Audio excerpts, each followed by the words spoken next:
Hello. Hello, hello, hello.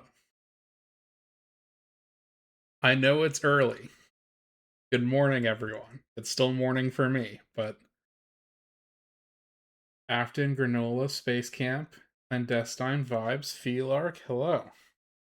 Okay, this is not usual stream time, nor stream day, but I have a project that needs to get worked on, and I don't know, figure why not we go live for it. Um, as you have seen, uh grocery store number 2, hell yeah, tortilla, pick up some food for us. um when I use a bunch of insect pins, I try to organize them into, these are like the extra pins for setting legs and things like that. These don't go into the insect. These are ones that help us uh keep the legs and the antennae and stuff in place while they're drying. um and so to organize them, I keep them in these little the unit trays where the specimens typically go, but there's foam down here.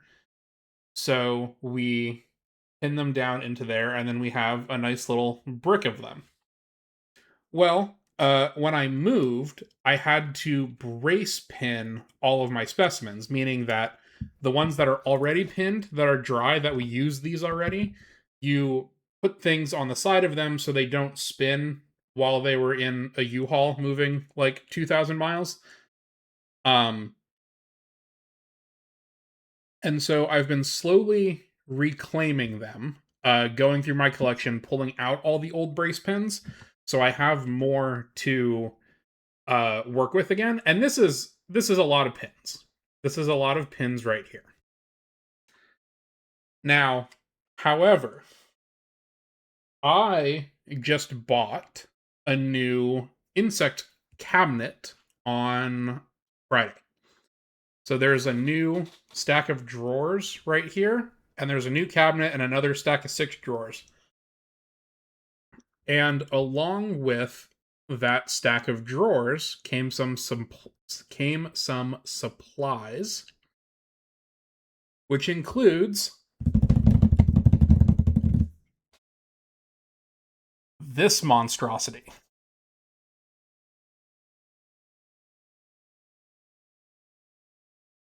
So these are completely loose in here. There are thumbtacks, there are points, there are labels. So this is a disaster, and we need to make it not like this. So for today's stream, and why I started early, is because I want to make sure that I finish before it gets dark on my end. Oh, this is, I bought this from someone at work, Granola. Yeah, this was a person to person sale. Give me an hour and a mug of coffee.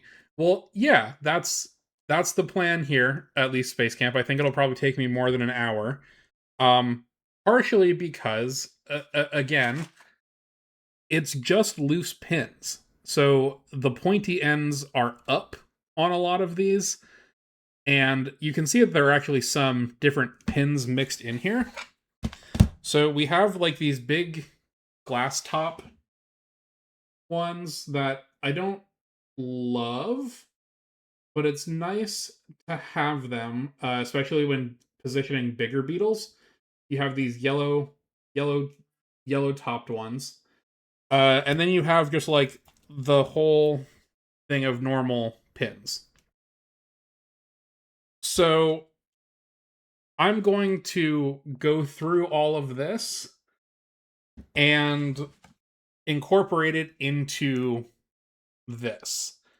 Um Now, if we put all of these pins into this box specifically, I think it would be pretty full, which is not a bad thing necessarily.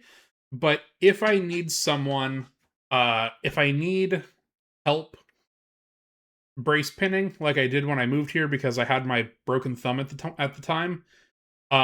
Or I just don't want to take this whole big thing out. We are actually going to start by putting things into this unit tray. So we're starting a brand new box. Uh like this. So first pin uh, uh, uh, uh, first pin has been added. Inkpot, hello. Do I have a magnet to grab a handful at a time? No, I don't. I do have forceps that I'm planning to use to pick out the larger pins first, and then I have another unit tray off to the side that I am planning to grab a couple of pins with the forceps and move them over into, so then I can make sure they're all going the same way and then put them in the boxes. Um, but having started, I pulled like, I don't know, I spent like maybe 15 or 20 minutes doing this last night, and I was like, fuck it, we can do this on stream. One, and two, kind of sucks. Not I. This is someone's idea of fun. I saw Space Camp said give her an hour, but um, it's not a bad process. It is just a long process that is going to be very pointy. Like I said, some of these pins are head up, so they're just going to stick into my fingers and whatnot as we go through this. So that is today's plan. I have no idea how long this is going to take, but yes, we can chat and pass the time together. I did also hook up a second audio track, and I think I'll be able to separate it in the VOD. Leonard sent me a video on how to do that. I don't know how it works necessarily, but I have my Spotify up. I don't have a way for you to send in suggestions, but I am just going to leave a playlist going called All the Songs. And this is something that a friend of mine made for me a couple years ago, and it's almost 24 hours long, so we certainly won't get through all of it. But the idea is to jam a little bit, chat a little bit, and sort pins a lot of bit. Do I have an updated tetanus shot? Yes. Uh, it's only 6 months old. Because when I broke my thumb, I was also I broke it on a metal gate. So I told them that. They were like, we're gonna update your tetanus, and I said that's very fair. Okay, we are going to try also new for today. Too far down. Hold, please hold.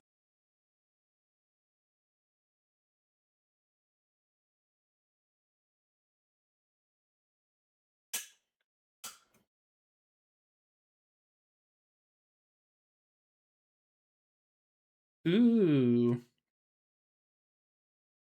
again, we've tilted the the webcam down, so you have a bit more of a central view, and you'll be able to see a little bit better what I'm actually doing. This is not a separate camera. I just moved the bracing on my normal webcam, so you will not get to see face and hands at the same time. I don't know how to do that yet without getting a separate camera. Tammy, hello. Welcome in. So yeah, that's about where we're at, and I guess we'll get started by sorting these pins. And you'll have to let me know levels on, I think I got the audio stuff balanced, but if the music is too loud or too soft, let me know. I don't want to hear shit about my music choices, because if it was up to me, you guys would be just listening to Taylor Swift. But this is a dedicated playlist, or a more diverse playlist. So yeah, there's none playing at the moment, but right now, there we go. We've got some music.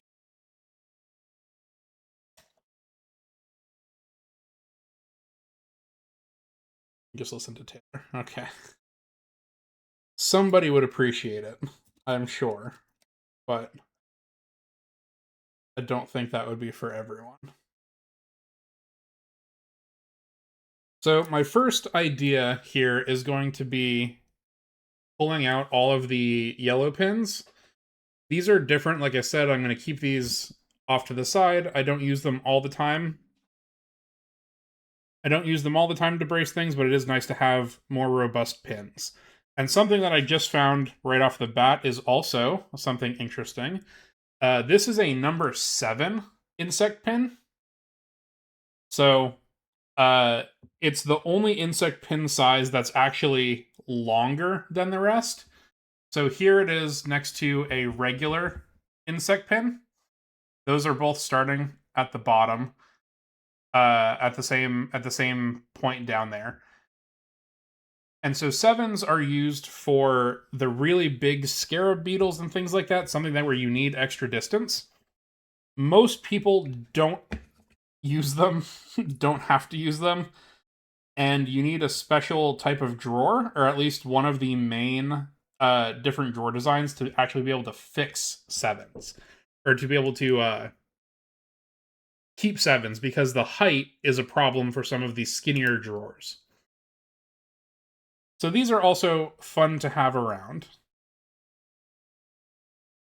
And we'll just move that over off to that side. That, I suppose. And we will also be taking out all of the other crud in here, like this little globe sticker. Do I have another container? Oh yes, my desk garbage can. You guys may have seen this in the back of some of the streams. This is an iced tea container that I cut the lid off of, and I've been using it to put scraps and things in. So we've got our little desktop trash can here that we can put some of this other stuff into. I don't know if this is like a sticker or what it is. It feels stickery. But yeah, I have that little trash can for when I have to dump ethanol or put garbage or whatever in it. And there's some other things in here that we're not going to use. Like these are, this is a glue board.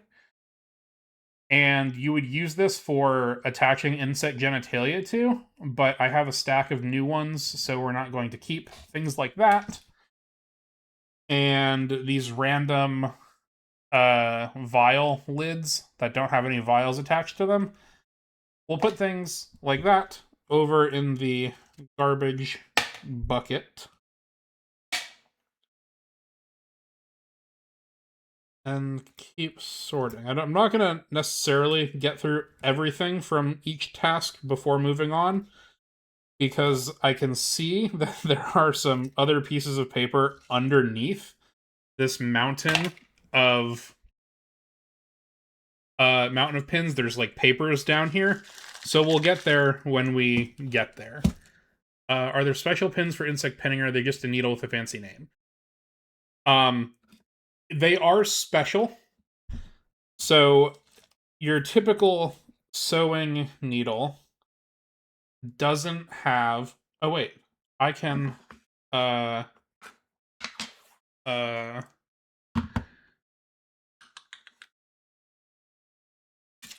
think we can do this. So does the insect pins have these heads on them, so you're able to actually grab onto what you're moving around? And like I said, there are different sizes of insect pins that range from 000 all the way up to 7. And so 000s are super, super thin and flimsy, while 7s, like I explained earlier, are longer and the thickest of the typical sizes. And so sewing needles, as far as I know, don't have a well, maybe they do. Here, this is a This feels like a 00 to me. And you can see how much thinner that is than this is a 2.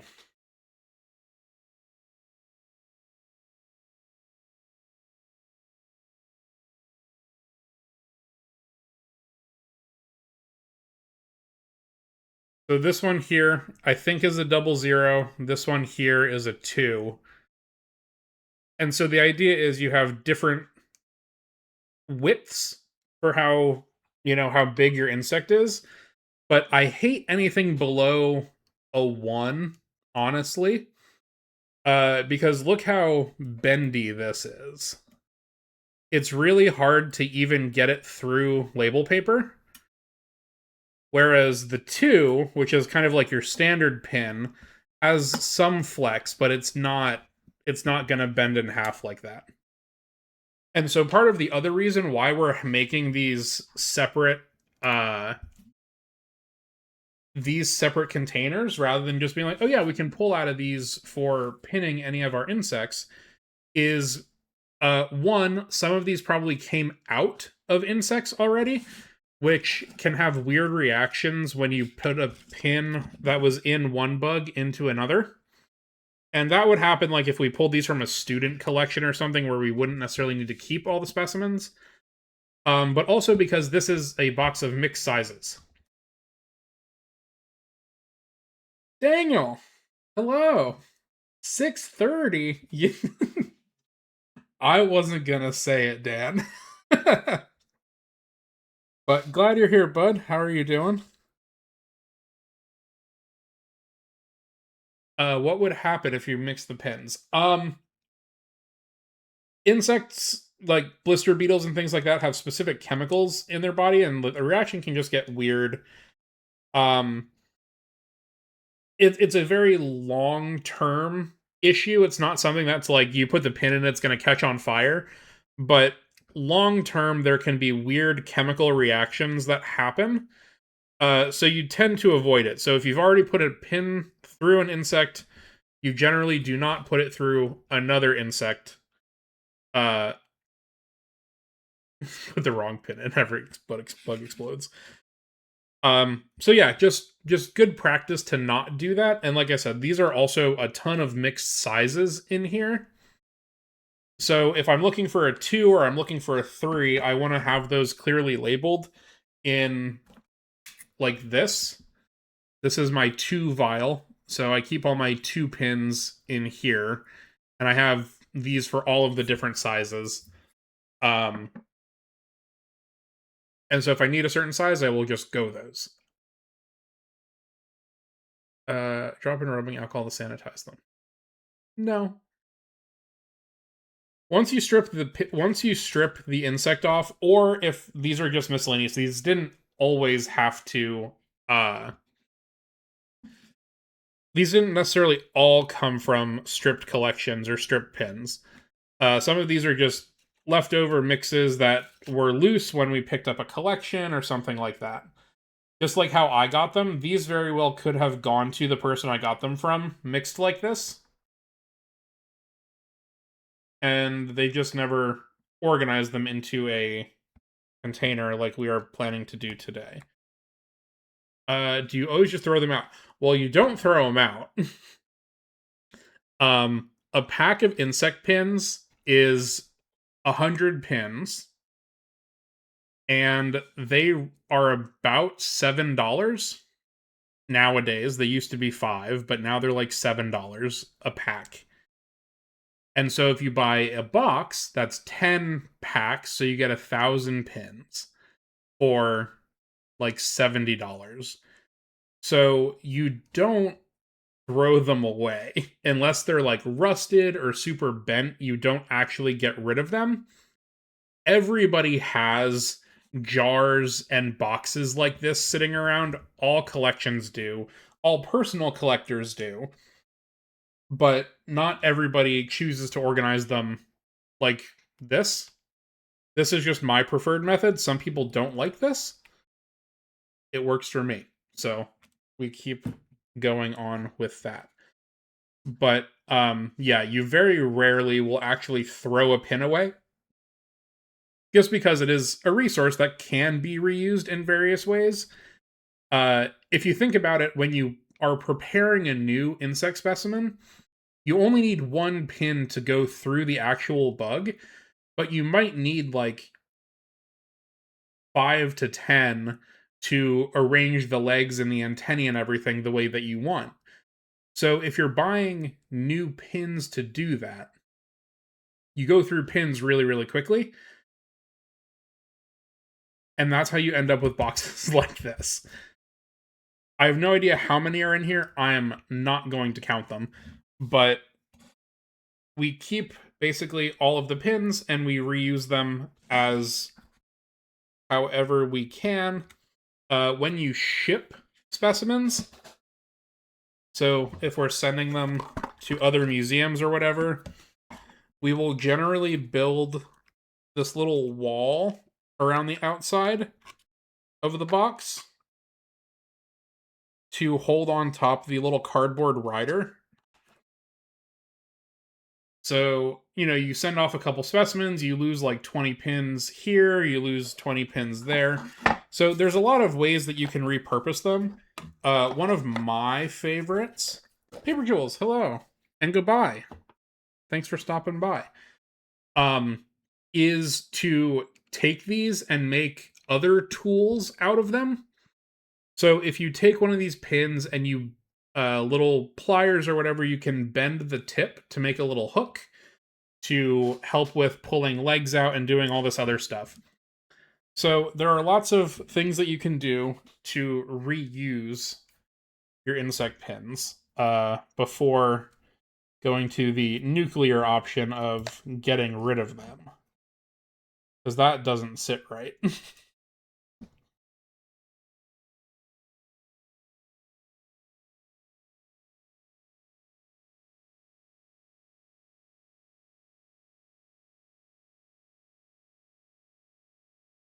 Stack of yellows in the corner.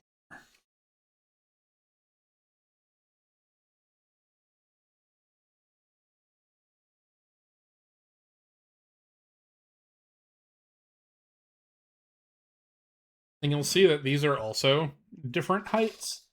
So the yellows stick up above the box a little bit, and you can see the 7 here as well. While the other insect pins are kind of flush with the box.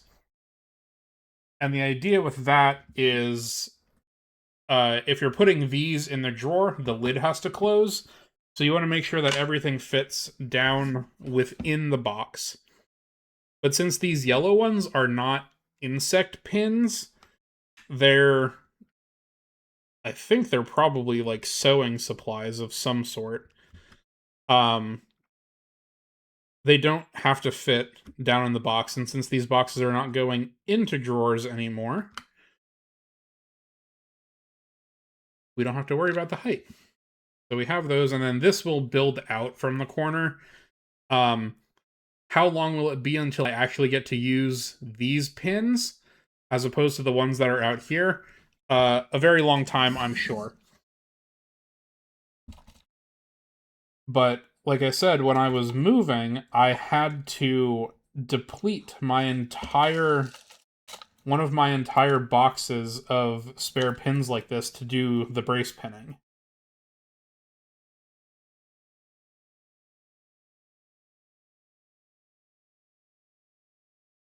And we're still working through getting all those back, but I got a bunch of new ones now, so we've got 2 projects happening.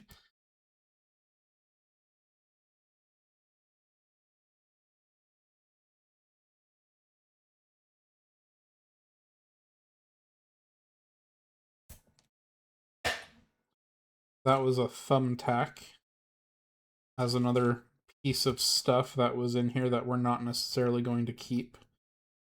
Those probably could be reused. I do have the corkboard over in the back corner, but I do also already have a box of thumbtacks for that, so not too worried about keeping those.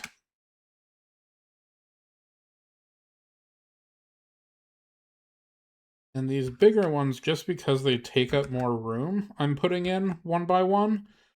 But the strat, which you will see for the regular pins, is you get a clump of them and then you just shove them all in together at once. It's not as repetitive, and you get like the tighter clump of. You get more pins per square area. Ooh, a different scrap of paper.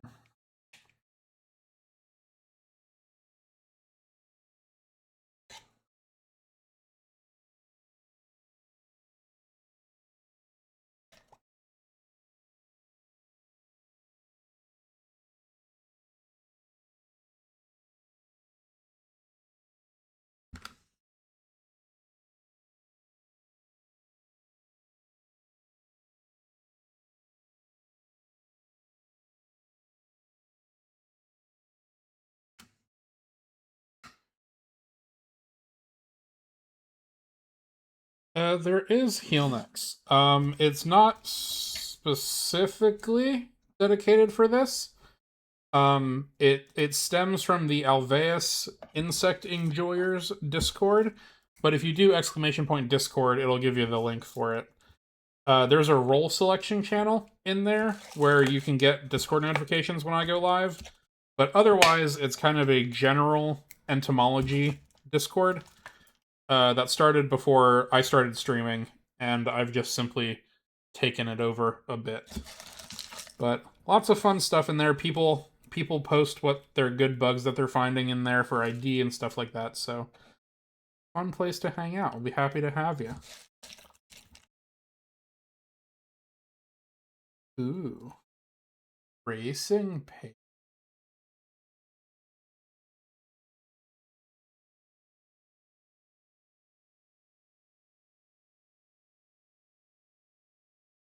Nah, Case. It's hay and a needle stack, brother. Look at this.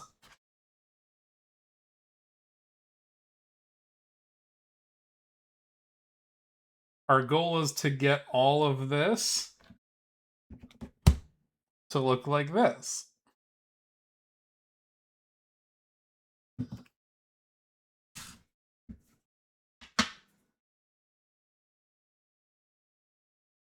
The sentiment's there, though, for sure. Because who knows what kind of goodies. Tortilla, why would we use Big Magnet? Like, conceptually, I get why that makes sense, but it just pulls the unsorted pins out of the box onto unsorted pins on a magnet. I don't feel like that helps us that much. This is completely optional. You don't gotta do this. Brother, you didn't have to beat Minecraft.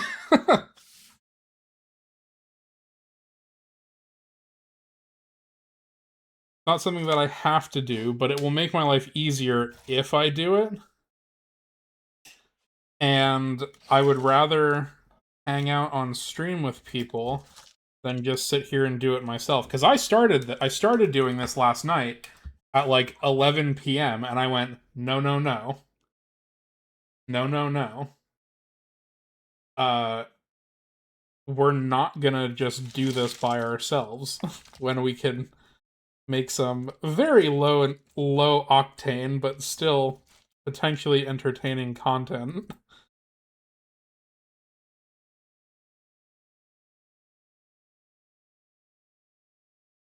Under the long thin magnet that I use for embroidery. Oh, okay. I do have. God, I don't know where it is. I do have one of those desk, like those little stacker things that you have on your desk. That's a magnet base, and then all the little guys kind of stack up on each other. I had one of those magnets for when I dropped pins,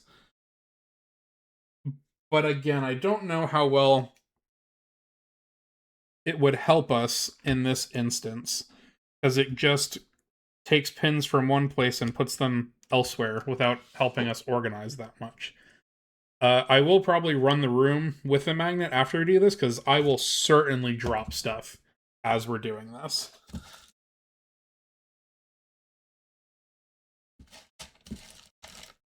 Yep, there goes one. See? Already dropped one.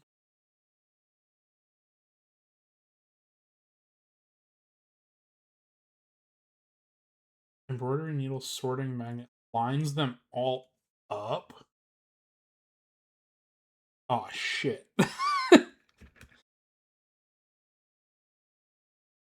Chat, we're starting a wish list. Tortilla, that's actually crazy tech, because the way that I do it, I don't know how the embroidery needle heads look, but what I do is I'll grab a stack and make them flush with each other, but there's pinheads over here and pinheads over here, and then I just use the heads to separate them into all the pinheads in one side.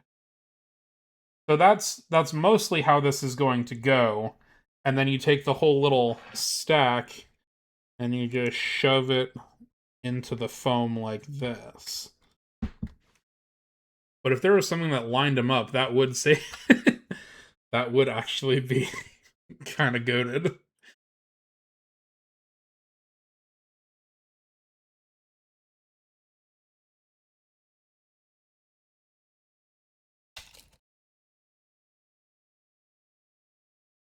There was one we were going to throw away.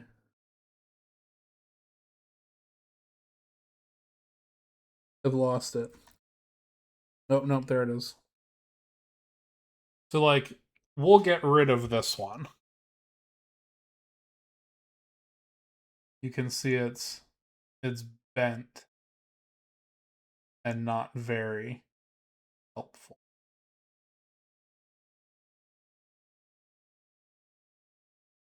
Bigger.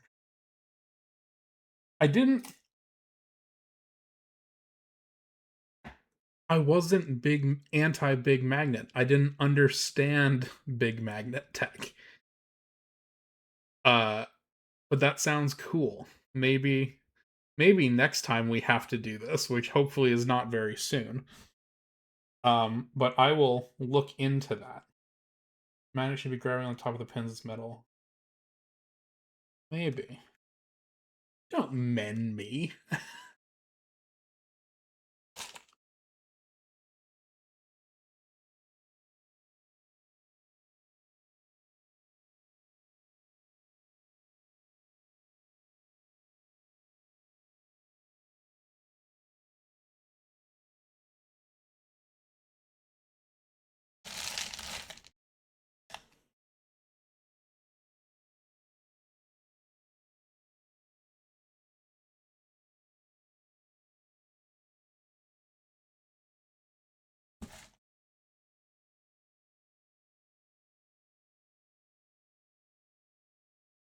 This one for a bit.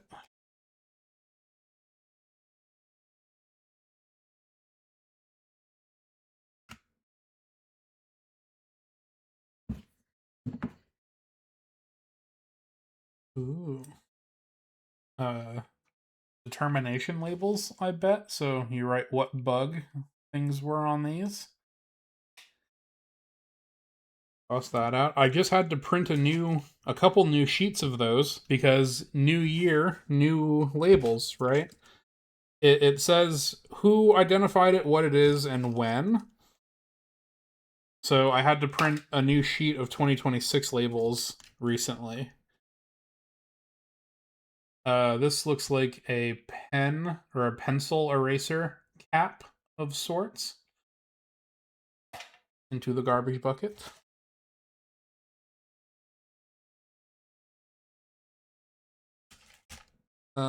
Another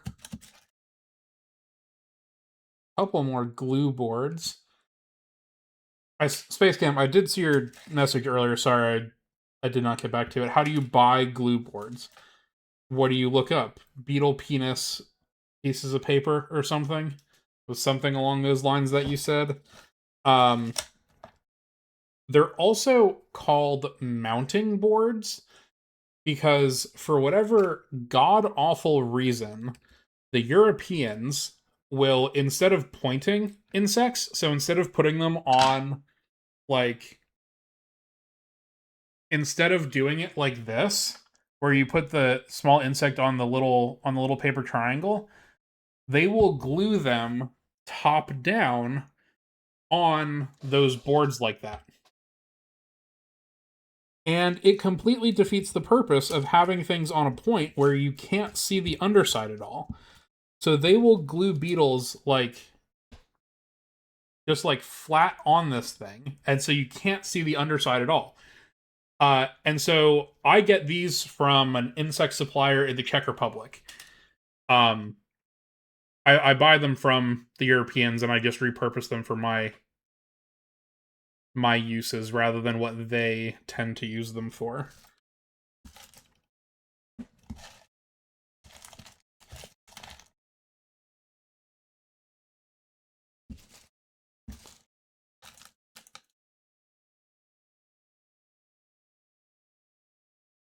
Yeah, stupid. I agree. Well, you know what else is stupid? That back in the day, pin heights did not used to be standardized either.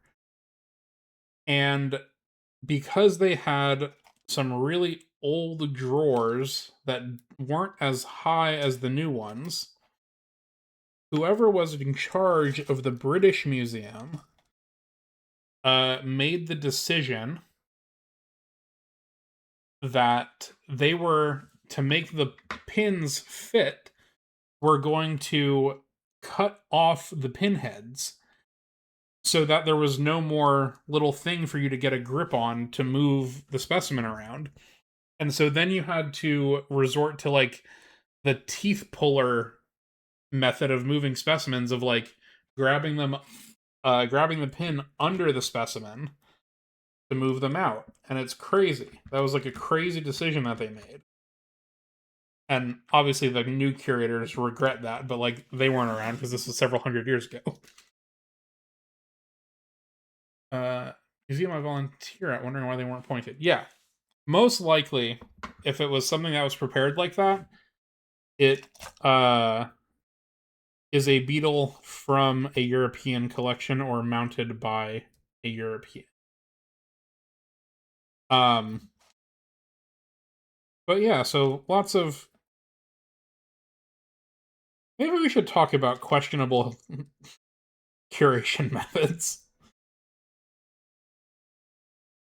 I don't know if I have that PowerPoint on this computer, but one of the other things that they used to do during like wartime, where they were having all of the steel production going to making guns and stuff, insect pins were pretty low on. Oh, you're in the EU vibes. I did not know that. You're in Europe. I had no idea. Like I didn't know Roach was Australian forever. Hand me down. Welcome in. What was I saying? Oh yeah, pins. Pins were like a pretty scarce resource for a while. And so what they would do, they would take insects on points. So the small pointed insects, and they would just do like a little spiral. So it was like one pin, but it had like 10 specimens on it. Danish. Good to know. I'll have to check for that in my my Twitch stats. Most of my viewers are American, as you could expect, but it's fun to know who is from where else.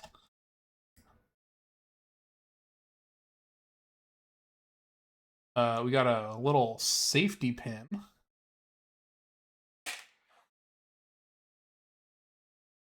All right, we're getting close on these yellow ones. We're almost. Maybe we're not. Maybe I shouldn't say that. Insect health.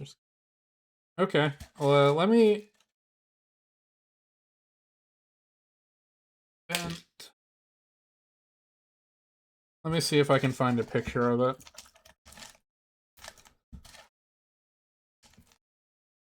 I know I've done a presentation that has a picture of it in it, but it's not on this computer. But I might have posted it somewhere.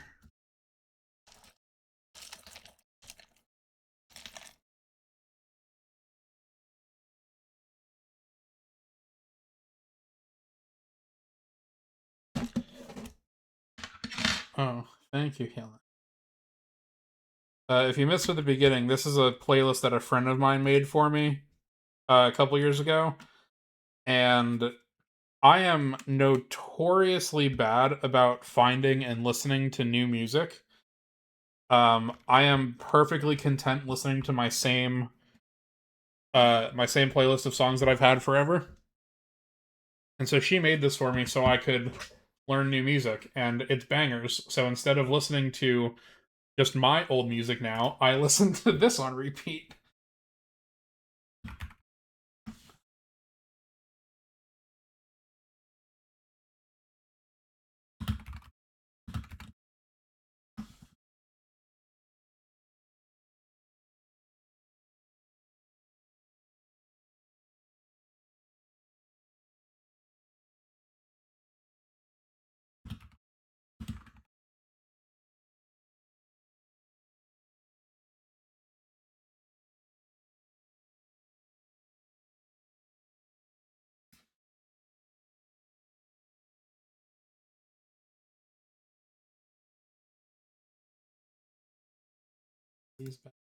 Yeah. When I was a kid, Mom Tomology had a cassette that my dad had made her at some point that was called the Stadium Tape. I don't really know why, but I fucked it up the one day. I was waiting in the car and it was like sticking out. When I pulled it out of the thing, the tape started going out, and then I kept trying to fix it. I ended up breaking the Stadium Tape, and I was in a lot of trouble.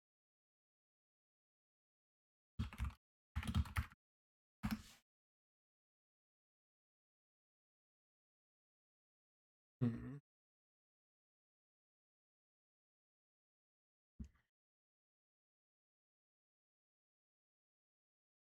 Where is it a rabbit hole? Oh, sick. Irritating new shit. Do I have siblings? I do not. So there was no blaming it on anyone else. It was just me.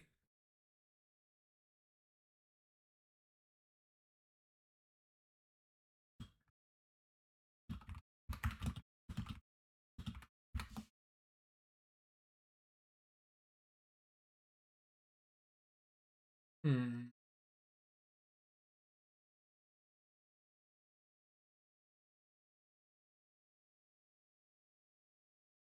I can't find the beetle spiral at the moment. I'll post it in the Discord later because I know I have it. I just don't have it here.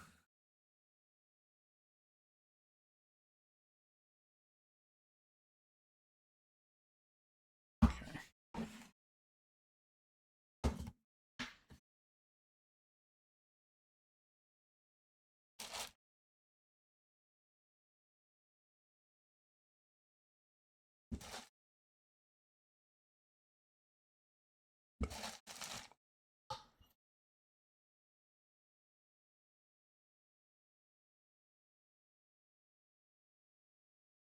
Fuzzy. Ooh.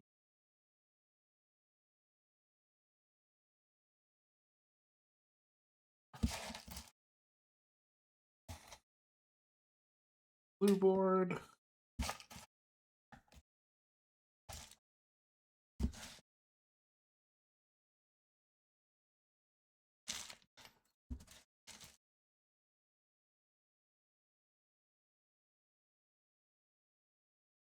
A lot of pins. It sure is Potato Queen. And we are not stopping until they're all sorted. This is a collection label. So this says MABC. I don't know who that's for, but that's denoting somebody's collection, like the specimen came from there. This does not have a hole in it, so this one was not attached to a specimen at any point. But yeah, so if you have a personal collection or even institutional labels, they will oftentimes have some sort of letter code like that to show where a specimen came from or belongs to. And it's a lot more common now with database labels than anything else. So mine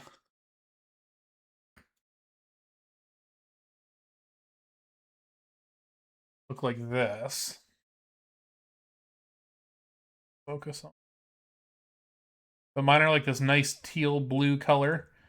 And this is one that I just put on the other day. So this is specimen number 2185 that I digitized for my collection. Oh.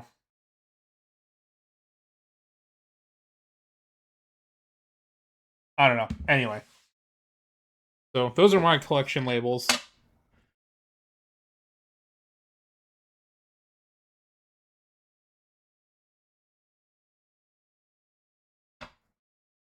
And some places will do those when they get the specimen in.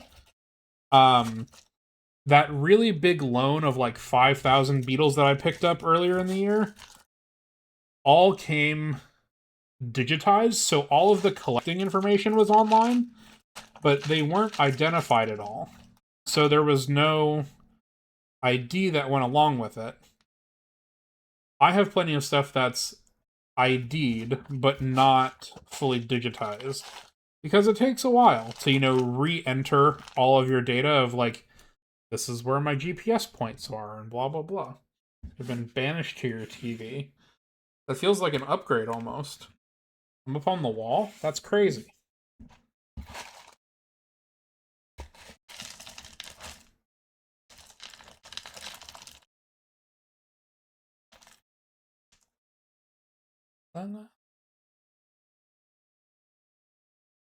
Alright, dare I say...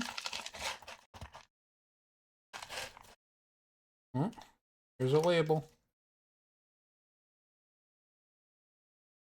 Ooh, a collecting label from the Dominican Republic.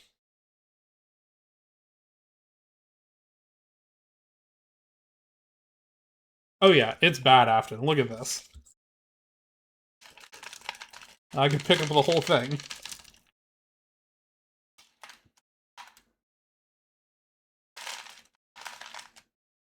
ASMR.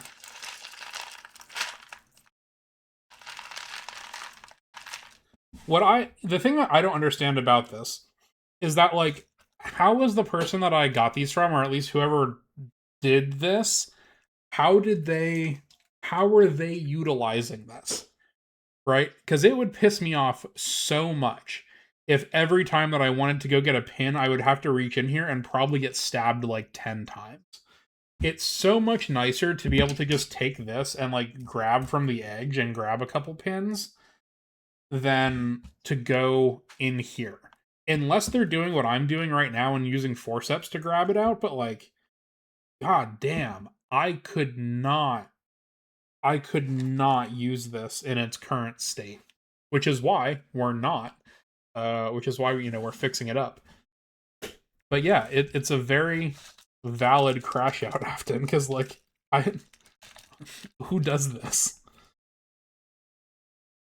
Hi, Ophelia. We're sorting pins today. We've got this big box of stuff that we need to make nicer. So, okay. Dare I say, I think we have gotten all of the big yellow pins out. So, between our two little stations, we've got that many yellow pins. And now we're going to start on the regular insect pins. And we're going to start putting them over in this one.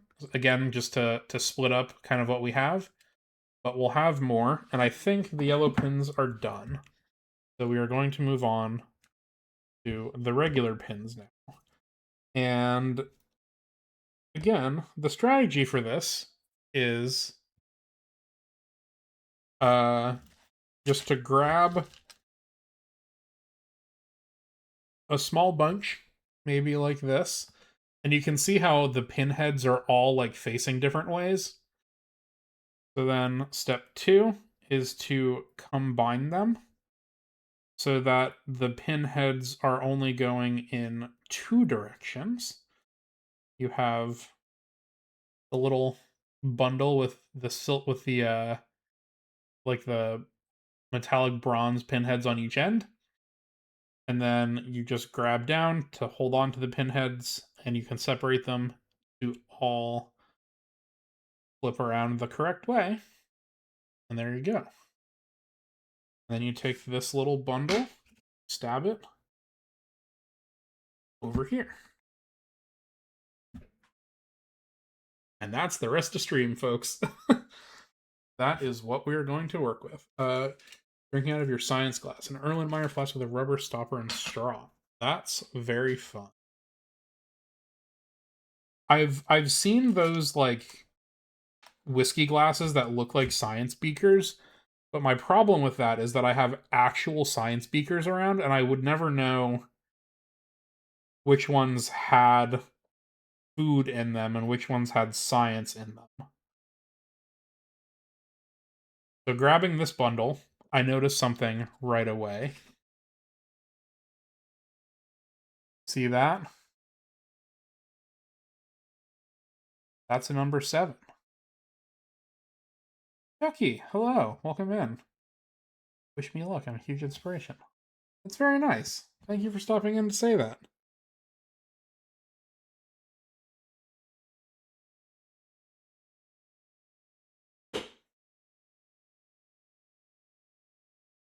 And blast a beetle. That would be more confusing.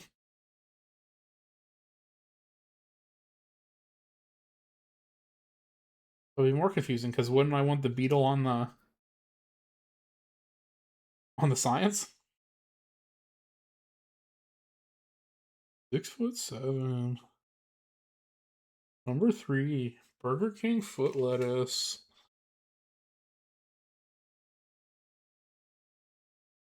Hard on them. No. But so Tortilla, what I'm saying is that like if I've seen whiskey glasses that are like shaped like, one of these guys. And so they're supposed to look like science things. But I should get some sandblasted beetle whiskey glasses. Because that would be dope as hell.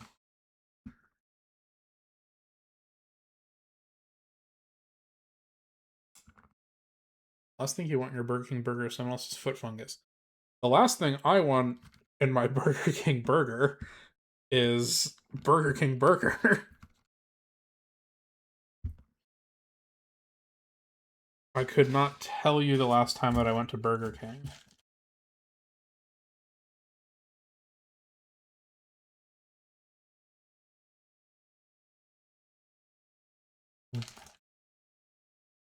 Inkpot, do you need another spouse? A weekly all-you-can-eat sushi date is crazy. That's awesome.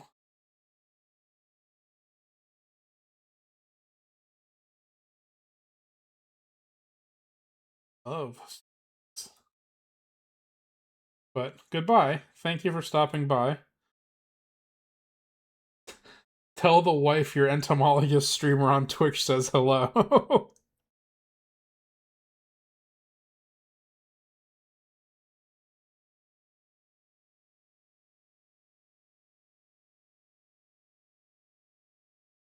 Ophelia, yeah. Where were you? All you can eat for 20 a person. Oh, that's sick. That's so valid. Oh, yeah, that's true. I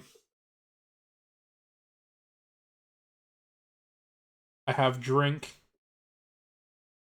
You're gonna have to trust me. I drank.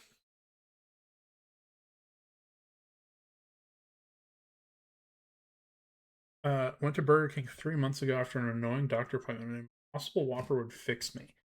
I I really should give it a shot again, honestly, because it has been an absurdly long time, I think, since the last time that I had Burger King.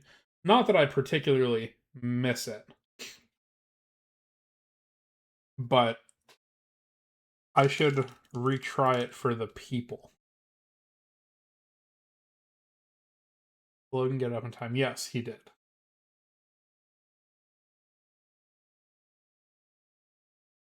Hard to balance girlfriend time with bug hunting time. Well, Chucky, just FYI, using traps to collect insects in Germany is illegal without a permit. So even setting up a light specifically for trying to find insects, even if you're just bringing them in for uh photography, is a big no-no. So just double check that sort of stuff before you go, but that should be quite fun.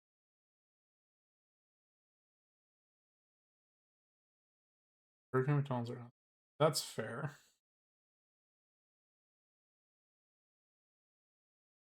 Crawl around on the dirt getting your clothes dirty. That's the true entomologist way.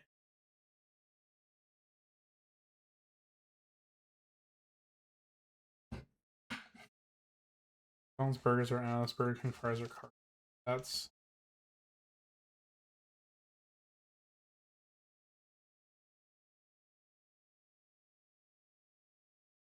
McDonald's that has curly fries. No. The only curly fries that I know of is Arby's. And I'll say it. Oh, Jack in the Box. Yes. I forgot about that because I've never really I've been to them, but I don't frequent Jack in the Box. Uh I think Arby's hate is forced. I don't think Arby's is that bad. I'm not saying I go there all the time, but I don't think it's that bad.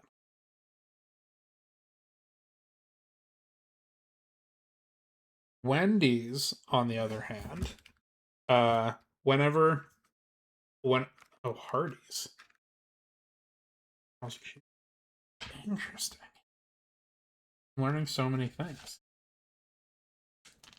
Um, Wendy's, I don't really go to because I feel like in general their stuff is like more expensive. But whenever I have a little victory, when I was in college, it started off being like, oh yeah, I passed. I just flung pins all over myself. Oh no.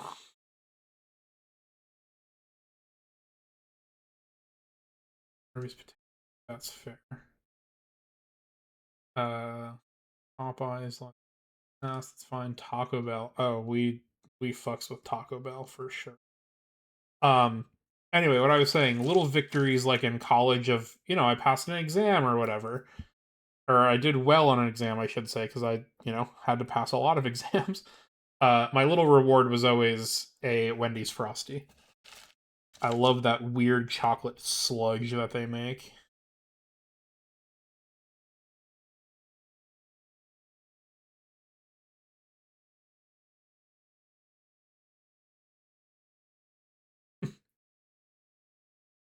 Ophelia, all you make is sludge. Dip fry and Frosty, yes, that's correct.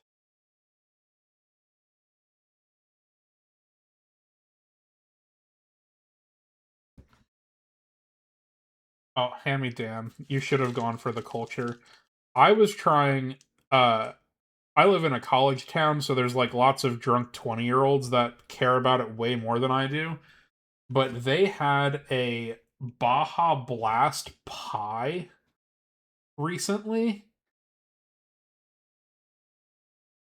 Like it was like it was it was Mountain Dew pie, and I really wanted to try it, But all the damn college kids, cared about it way more than I did. I went out, I drove, like when I was visiting some friends, I stopped at a Taco Bell like in the middle of fucking nowhere. Because I was like, surely they're here. And I still did not get it. That was one of those, that was a morbid curiosity thing. I didn't think it was going to be good. I just wanted to try it. Totally nasty. That's disappointing. What if I wanted the Dr. Pepper pie? That would be good.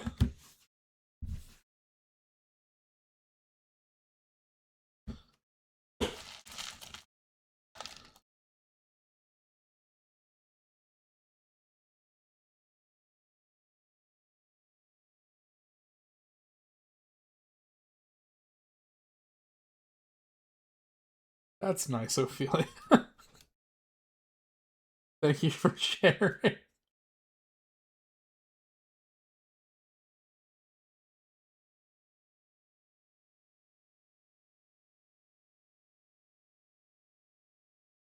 Surely there was not.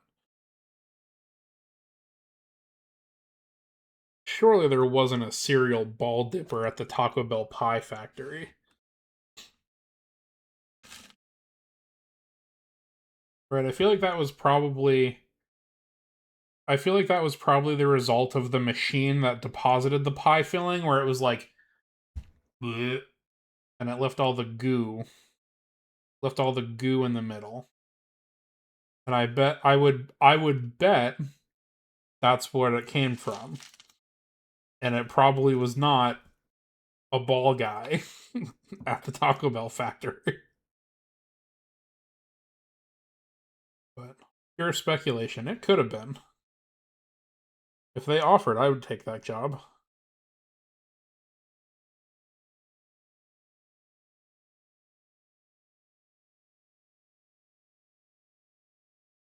Green base pie. Hmm. Good to know. To be clear, that would have been a side gig. I would keep my current job because I love it. But if I could make side gig money,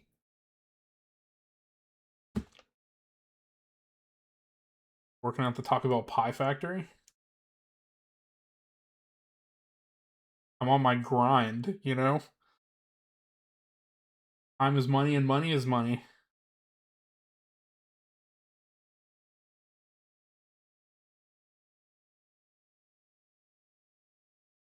Bugs and balls. No, because then Appa would take me down for copyright infringement. Pretty sure that's Appa's little uh snow cone stand that he runs out of the window is called Balls and Bugs.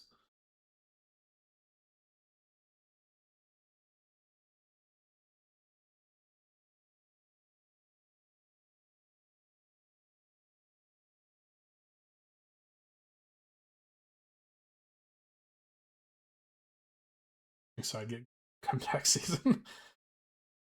My taxes are gonna suck this year. I'm gonna have to file like 5 different times. One Taco Bell in your city.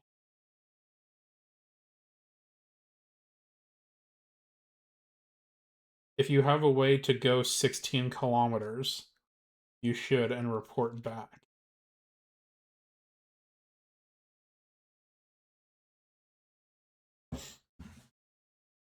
I have taxes. Ooh. Yeah, I'm gonna have to file, I think, 3 states. And I did contract work too, so it's like one of those independent things. It's stupid. Ophelia, maybe don't write that in chat.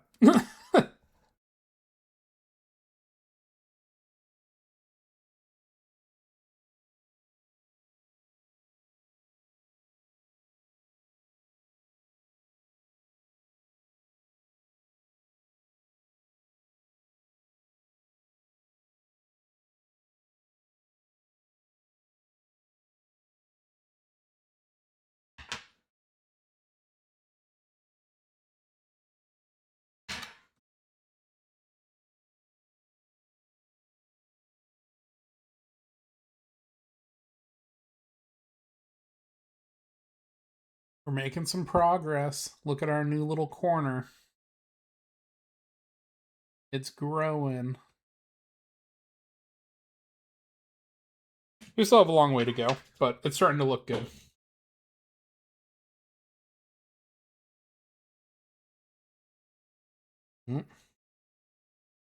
Another belly button lint fuzzy and an insect point.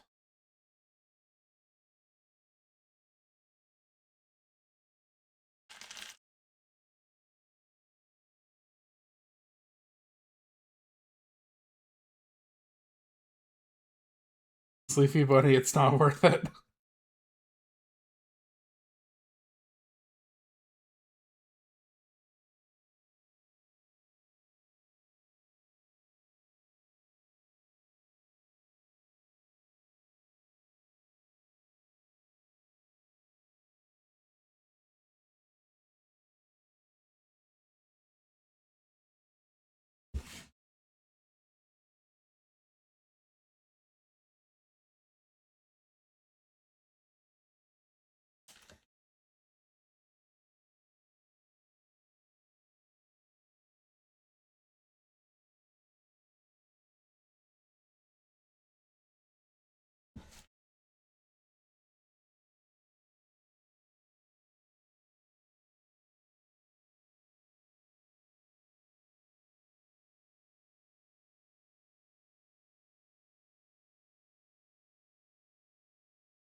Oh, chat.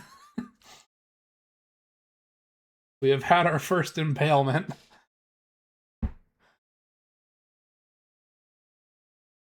We'll count that the first poke.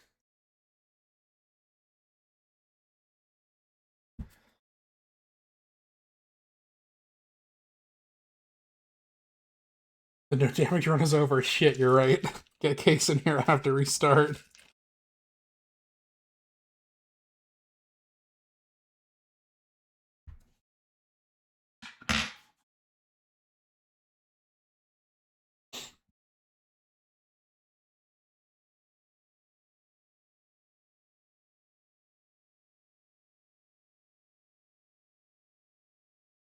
Stab counter, that would be funny. I don't know how to add that. Y'all can keep count, though. 1.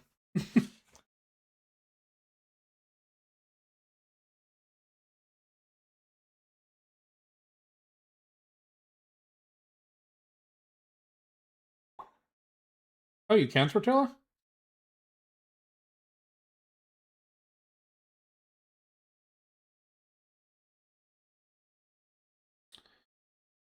Do you remember?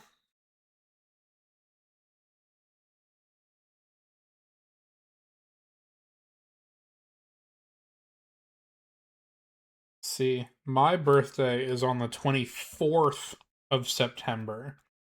So ever since I was a kid, I would change the lyrics for this song.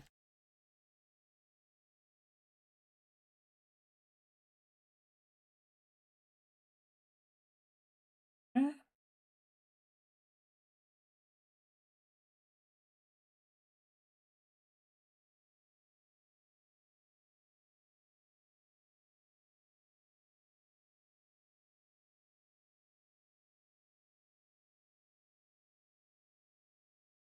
What?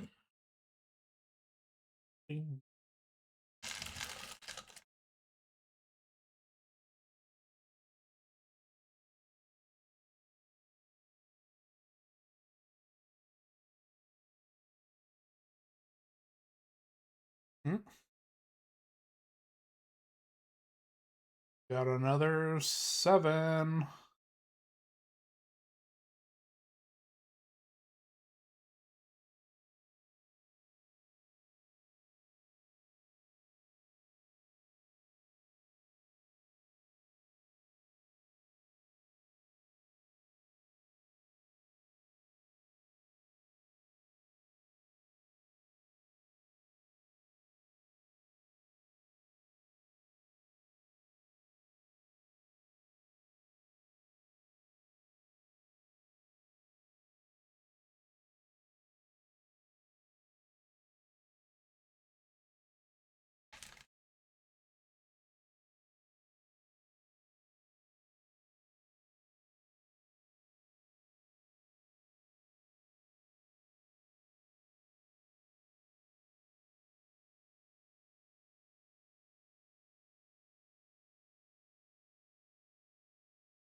Wow.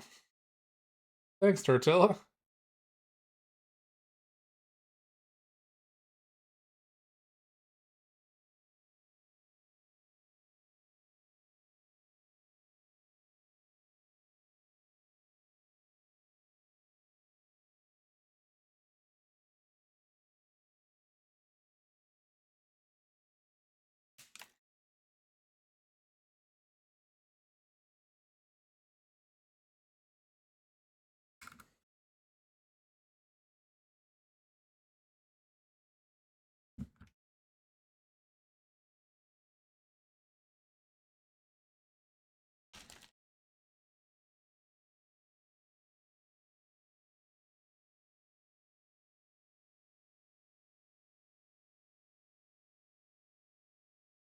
This is maybe my favorite song off of this playlist.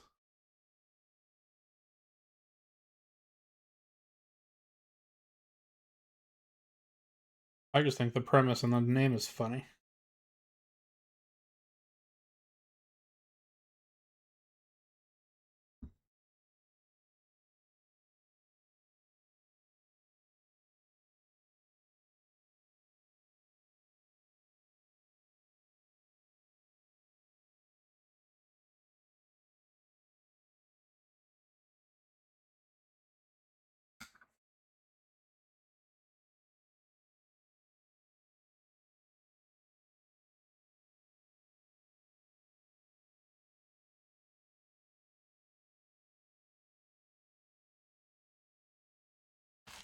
This is called Groceries by Mallrat.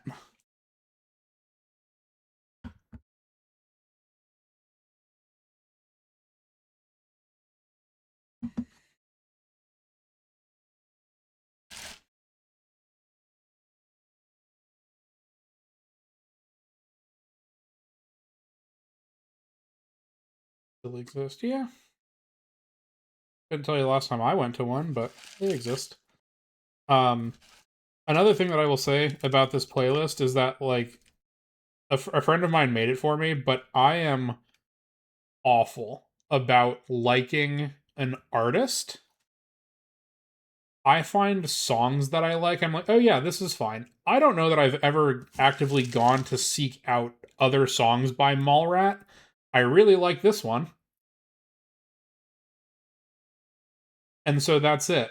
That's all I care.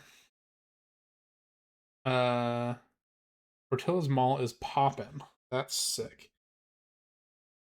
May I recommend a song with a funny premise? Sure, hand me down. I was going to try to figure out how to have you guys suggest stuff and it would just add to the playlist. I don't know how to do that. So that's a maybe in the future option. But yes, if you would like to submit a song, we can add it. Portilla, I need to start asking you more questions because you know how to know things.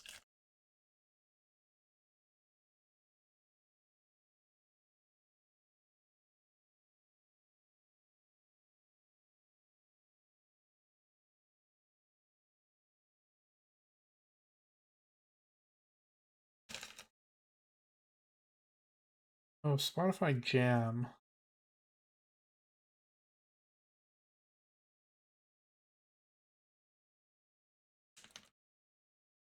How do I do it through chat? Yeah, Tortilla, that's what I was thinking. Like, B does it like that. Whenever she does her trucking streams, her and Fishy Meep, they have a thing where you can like send YouTube links or Spotify things in chat, and it just adds it to the. Have I ever heard "Boys Will Be Bugs" by Cavetown? Not only have I heard that, I have seen that song performed live.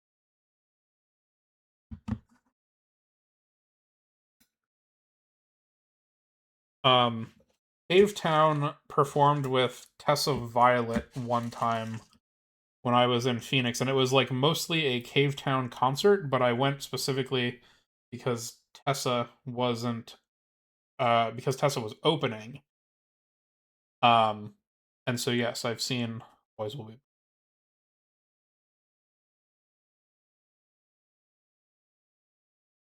in Mika Kitty. I I was not aware of her when she was Mika Kitty, but yes, that is the same person.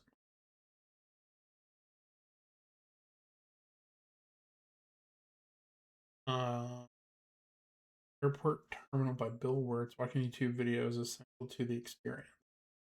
How boned DMCA wise am I if I watch it on stream?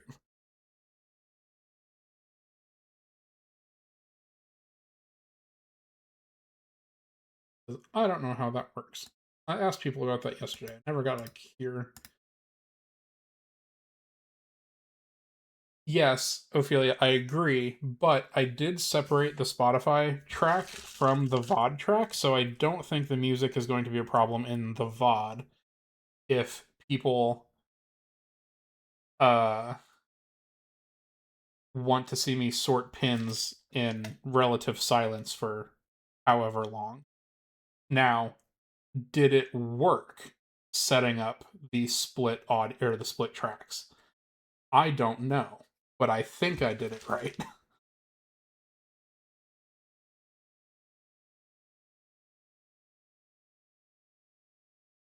So if I'm boned for music, that's one thing, but uh what about the is does the visual still get claimed? Is that still an issue? Like if that'll play in the other in the split tab too? No, that's fine. Okay. We can watch the video. Split out the audio. Okay, that should be fine then.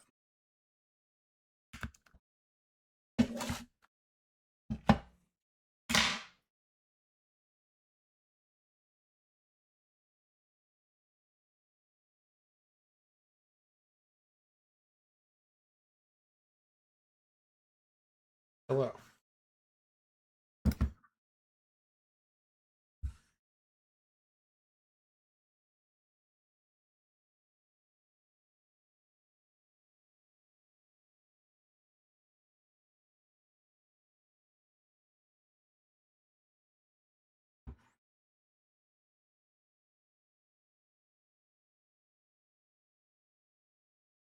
Okay.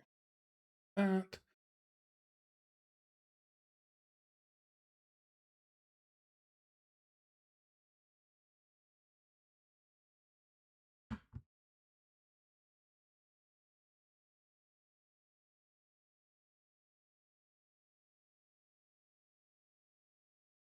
Kestrel.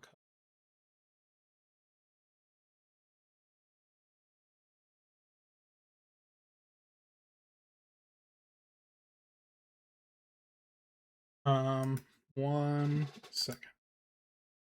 Desktop. Not in two. Is the VOD.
Should probably put a flashing warning on this.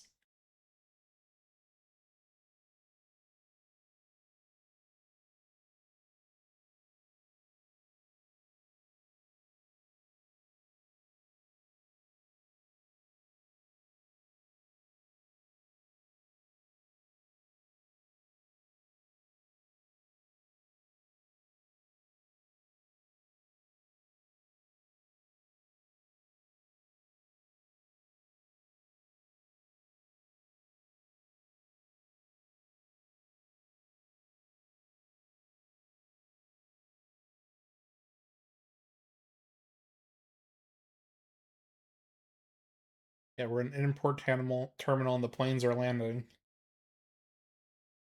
See?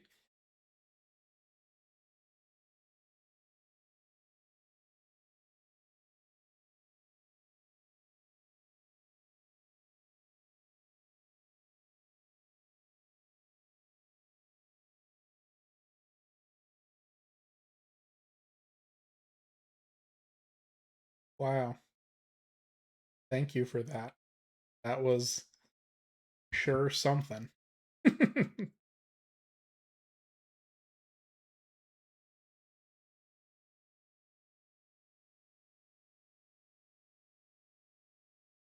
Yeah, this is the same guy that did History of the World or what yeah, this thing. We're not watching that, that's 20 minutes long.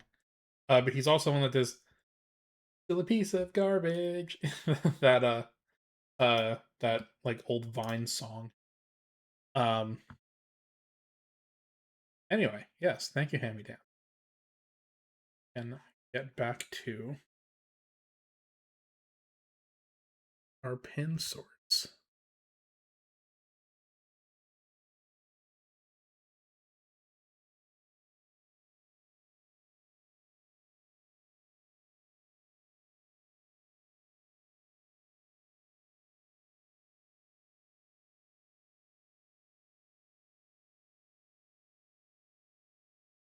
New robot vacuum.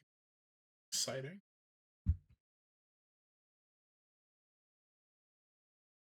All right. We have to start this song over because we missed the thing at the beginning.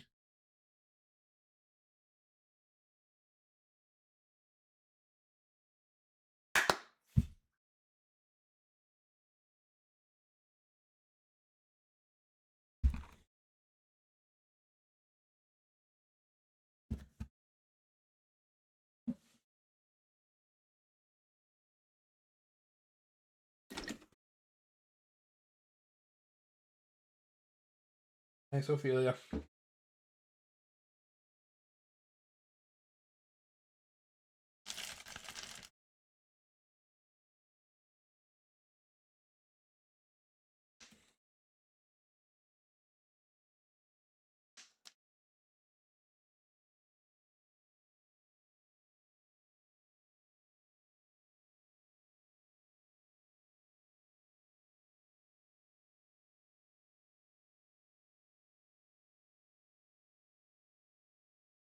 Every time I slurp my potion of red, everyone has to drink.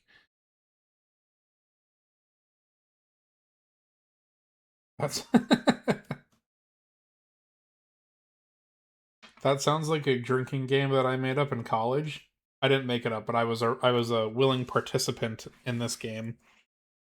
It was a game called Garrett Evan Quinn, and the game was that me, Evan, and my two friends, Garrett and Quinn, we would drink in that order.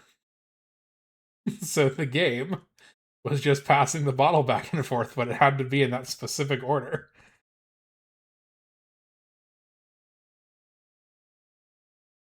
I think I have to take your kid to the zoo. Like right now? Right now is zoo time?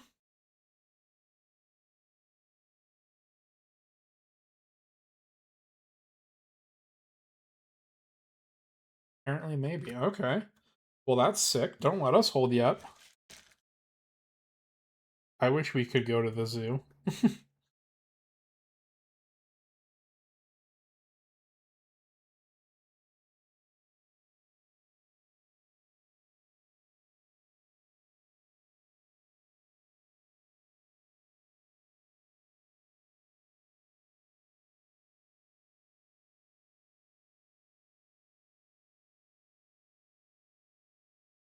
Yeah, right. I was at the zoo.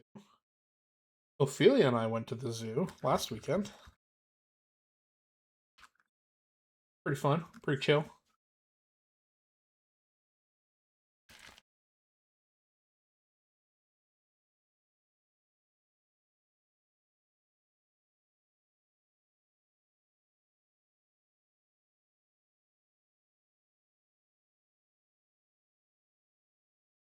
Oh, we got a cool souvenir from the zoo, but it's downstairs.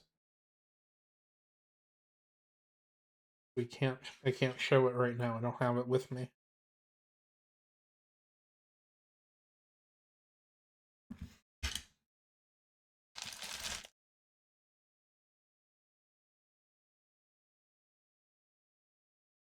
We'll have to bring that for tomorrow. Maybe not tomorrow.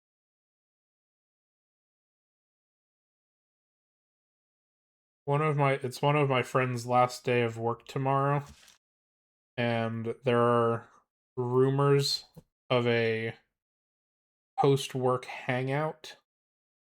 So I'm unsure if there will be stream tomorrow. But Wednesday, pre-chat chats is back. And I can show off the little thing we got at the zoo then. If not tomorrow. I don't know how long the thing tomorrow is gonna last. We might be able to do something. Don't have any kids on most weekends.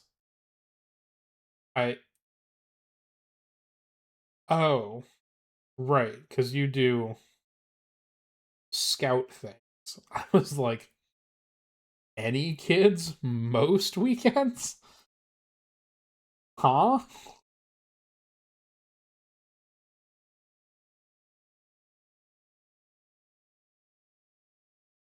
There I have a social life. I know, that's my bad.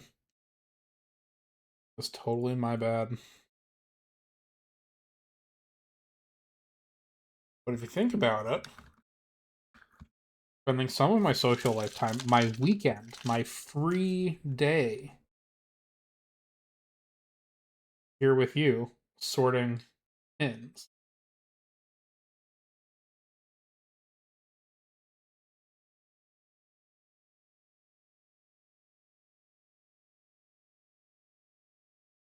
Oh, okay.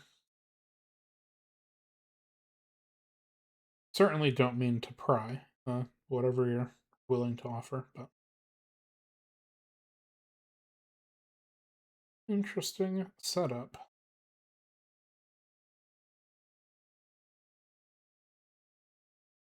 It only sleeps so much.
Hmm. I see. Well, that's good, Space Camp. I mean, seems like a complicated family dynamic for sure, but progress seems good.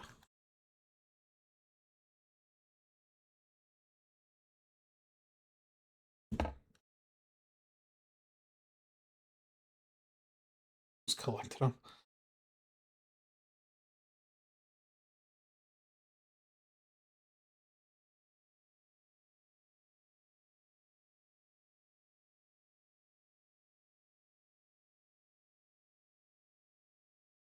Expensive collection, yeah.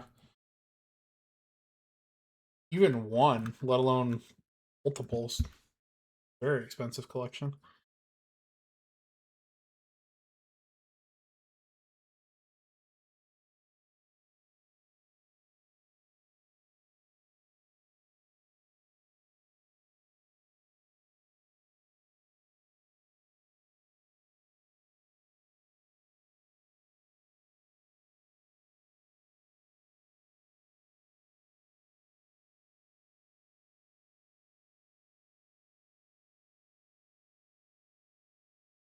Ow. That's 2. Someone wants to update the counter.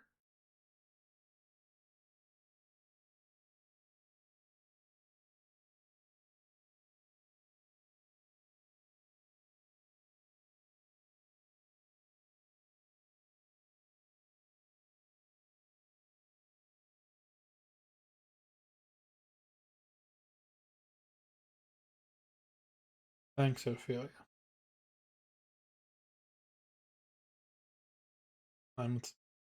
That's true.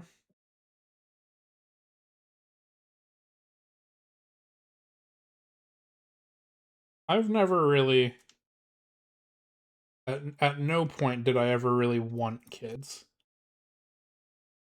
And we've taken measures to sort that out so that there won't be kids. Um, unless I somehow accumulate them like Space Camp has. Um, but yeah, definitely not my vibe. I think it's fun. I think it's fun that I'm going to get to be the cool bug uncle that gets kids excited about gross stuff and going outside and how to grab critters. But I can just give them back when they're gross or leaking snot or whatever. I can just leave them with their parents' house.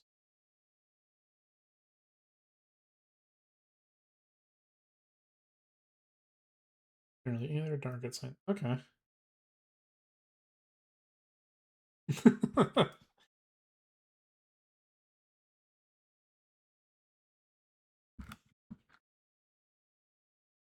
Yeah, wouldn't have desire.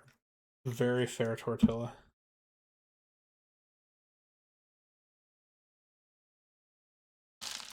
Mom Tomology was one and done with me. I was unplanned.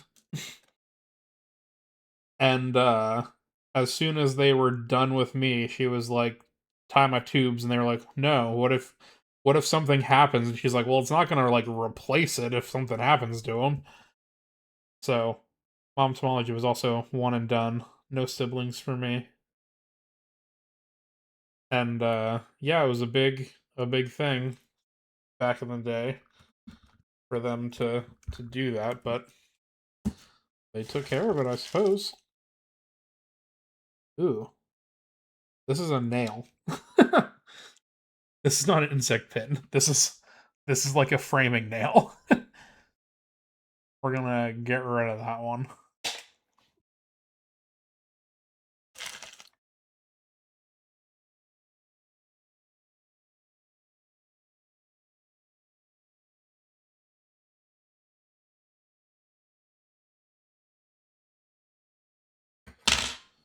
That's insane. Man, women's healthcare is crazy. I oh no, I just inverted all I'm doing. What do you mean? Do you want more? Yeah, that's what I'm saying. You get one, you're all right. It's insane how different the medical system is, because when uh Arizona was like talking about the abortion ban and whatnot while I was there, I was like, that's not great. I'm gonna like let's try and not have to worry about that. So I'm gonna go get snipped.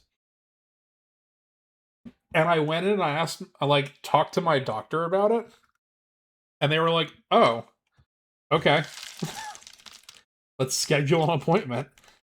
And I was like, well, does my student health insurance like cover this? Like, what's the deal here?" And they're like, "Well, Let's see what it would be. It's like, well, it's like $1,000, and I'm like, well, that's still cheaper than a child. Um, I ended up paying $135 total for everything in regards to that, and I was like, holy shit, that's like nothing. And I didn't have to get a referral. I didn't have to like check in. They were just like, yeah, go for it. They're like, yeah, yeah, yeah, you can do whatever you want.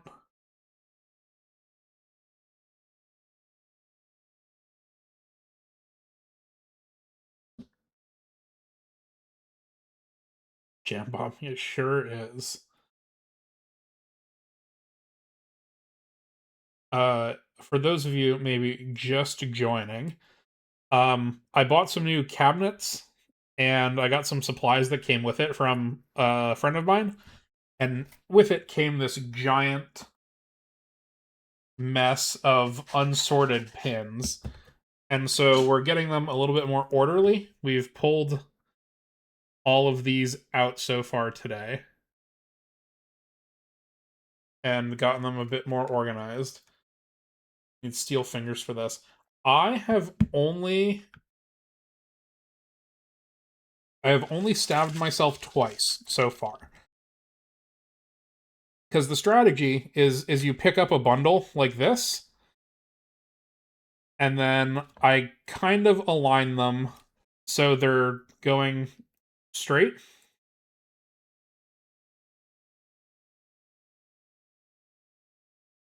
And so then there's pinheads and pinpoints on both ends. And then I just separate them like this by grabbing onto the pinheads. And there we go. The magnet strat. Jambop, everybody's in here talking about magnet strat.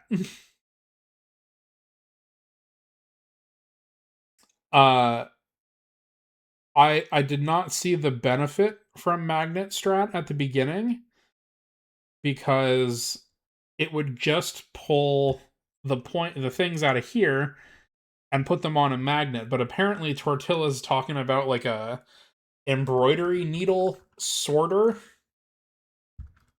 that lines everything up for you. And so we're gonna have a discussion after stream about magnet strat for the next time, maybe.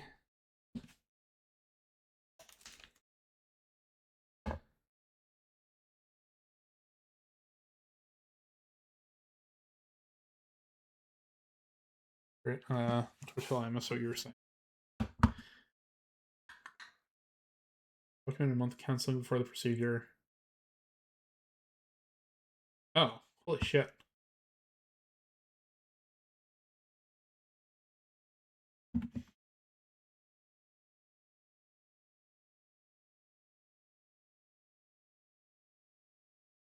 Yeah, totally, Granny.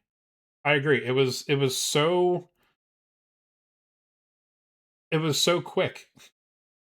I'm pretty sure my entire appointment from like walking up from the car to getting back into the car to leave was about an hour. And it was $100. Like ridiculous. Even you know, if you weren't doing that strategy, uh getting a plan B pill or whatever, you do that like twice, already pays for it if you just get the snip. See you, Tortilla. Have fun at the zoo.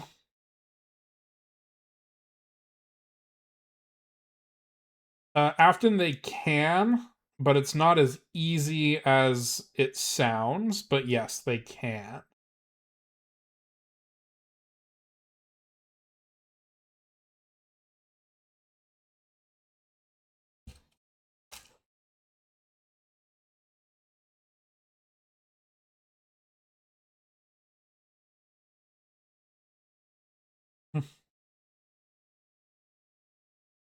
Yes, exactly, Granny. Because they I think I don't know. I don't know how personal y'all want me to get on this one, but they cauterized mine. So they cut it and then they burned the ends shut. So it is a pretty permanent thing because they otherwise then have to cut back where they burned it shut and then add some more stuff back in to accommodate the reconnection. So when I went in, they explained it. They're like, technically, is it reversible? Yes. Um, but because this is an elective procedure, like you aren't required to get it. Most places will cover the vasectomy first, but they won't cover the reversal. And the reversal is a lot more expensive than getting the vasectomy done, because it's a lot more of a involved procedure. Like I said, when I got mine done, I was in and out in like an hour, and it was not a big deal at all. But the reconnection is quite a quite a big thing. Ours gonna make whales like they didn't actually heal back together. Yes, that if it does that, it defeats the purpose. So they're and that's the other thing is that they gave me the options. Like when I went in and I asked about this, they were like, "Oh, okay, you want this done? Um, here are a couple of options. You know, if you want it cauterized or do you want it maybe potentially more reversible or blah blah blah." I was like, "Damn, if only women had choices like this." Wild. The light switch in your ball. I don't know, Ophelia. It doesn't. It doesn't matter to me anymore.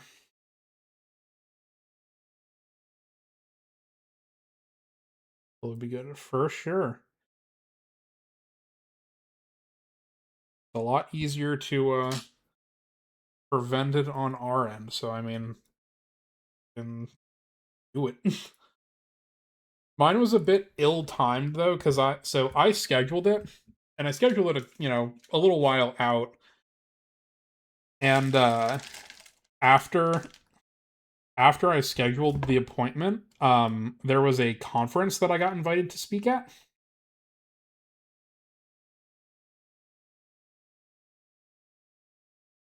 Uh, I'm not going to open that, but y'all can look at that if you want. Um, that I was invited to speak at, and I was like, well, shit. So, like, 2 days.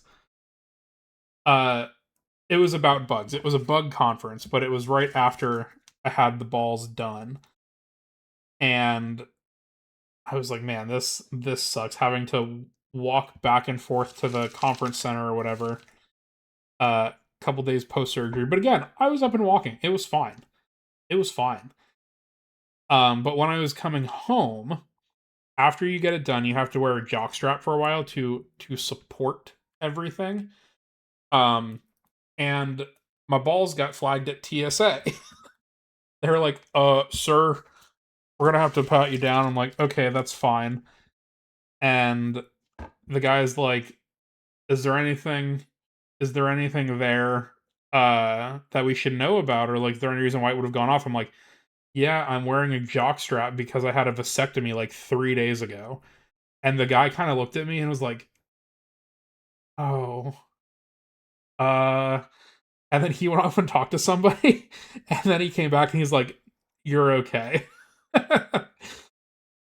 So I did not end up having to get patted down, um, or anything because the guy felt for me. Fine. Might be too personal, so feel free not to answer. Why did I decide that? What makes me not want kids? That's fair. I don't care, Space Camp. I'm pretty open about it. There's a couple levels of things to it. Money is a big one. I have a really kick-ass job that I like a lot, which means a lot to me. But I ain't never gonna get rich off of it. And being out in the field and wanting to travel. Top 77, thank you for the follow. What a crazy conversation to follow during. Um, so my job is great, and I'm very excited about it, but it's certainly not going to be like a super high paying thing that ever happens, and especially being out in the field, wanting to go on collecting trips, being able to be out late and come back late and stay out long. Uh, it just feels like it didn't make feels like it wouldn't make sense to me. Um, because I wouldn't want to just be like, oh yeah, honey, I'm taking off and I'm gonna go out and play in the woods and look for bugs for 3 days while I leave you at home with the kids. Um, that's not how I would want to parent. But more on top of things, I just don't want to parent. So it was a money thing. Environmentally slash geopolitically, also doesn't feel like the best time to be uh bringing offspring into the world. And there's certainly nothing wrong with it if you do. I have no like anti-parent sentiment, but I have anti-parent sentiment for me. If that makes sense. Like if you want to have kids, that's totally fine. My like childhood best friend has kids and they live pretty close to me now, which is exciting. Like I said, I get to be cool, fun uncle, and then I can give them back at the end of the day, and that's that. Um, I don't have to worry about keeping up with everything.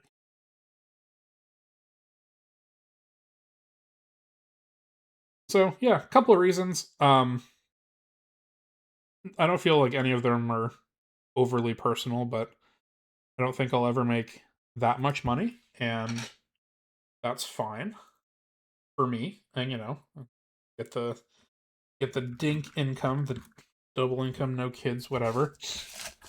That would be sick. I like to travel, and I'd like to kind of be able to change schedules on a whim and not have to worry about much. What about fostering? Um, no. Honestly, I have not. I think that is a very noble thing to do, but also goes into the points of I don't necessarily want to have all the parental responsibility. And so even though those would not be biologically my kids, they would be my kids. I'd still have to be responsible for them. I'd still not be able to go off and play in the woods for a couple days at a time. Um, so it's never really been on my radar for the same reason as like I don't really want to have kids, but if uh you know, we'll never say never to that because I'm not like opposed to partners with children necessarily. Probably should be more opposed than I am. Just because I did make that decision, and I'm like, well, still get roped in somehow. Um, but yeah, fostering was never on my radar, just because again, I've never really felt the desire to have kids in that way, and the responsibility, like the funding wise and everything, is a lot.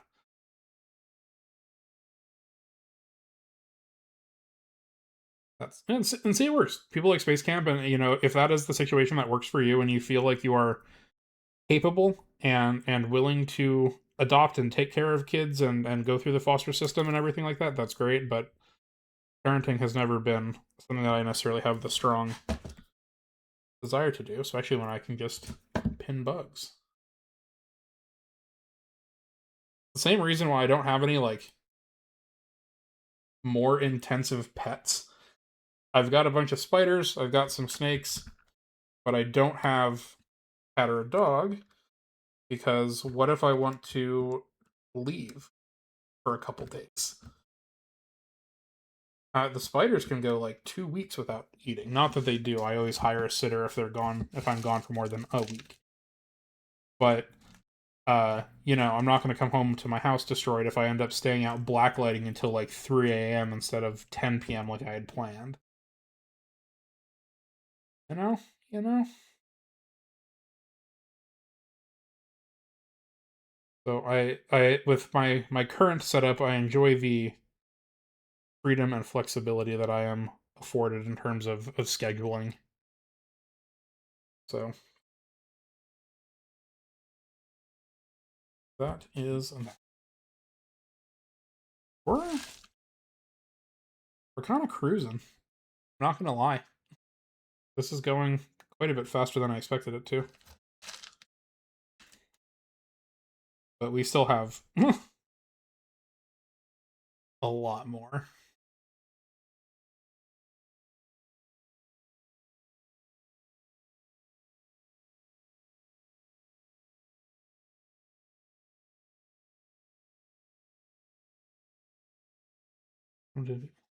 So yeah, I feel like that's different Space Camp, especially since those were, uh, family kids.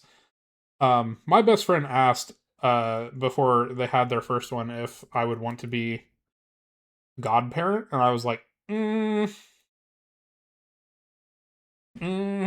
if we're being real, no. I I I am honored that you would ask me, because that's obviously a huge thing. But knowing me, I was like, maybe not. Maybe go with someone else. And they were totally okay with that, but it was very nice that they checked first. Um and considered that option, because that's a big deal, you know? You hope it never runs down to needing the godparents, but in case something like that something does happen, you need someone that's like actually willing to be able to take that on. And like I said, it's never been something that I was super interested in, or that I might necessarily ever have the ability to take on. So I said no.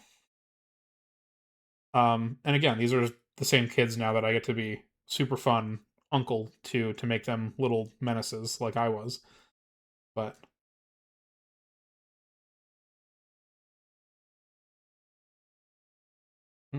got some more sevens. Another seven. There's one.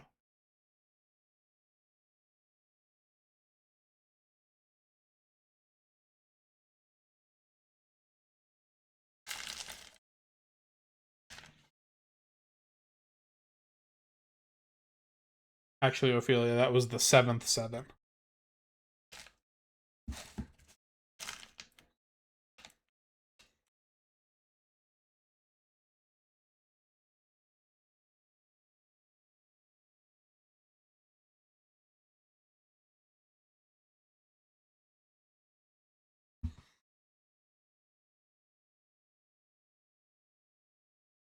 We're getting to some more goodies here at the bottom. Here's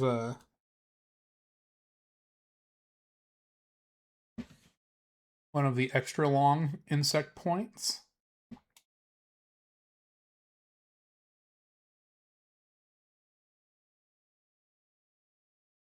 Oh yeah, Sam, I can't imagine. God, coaching.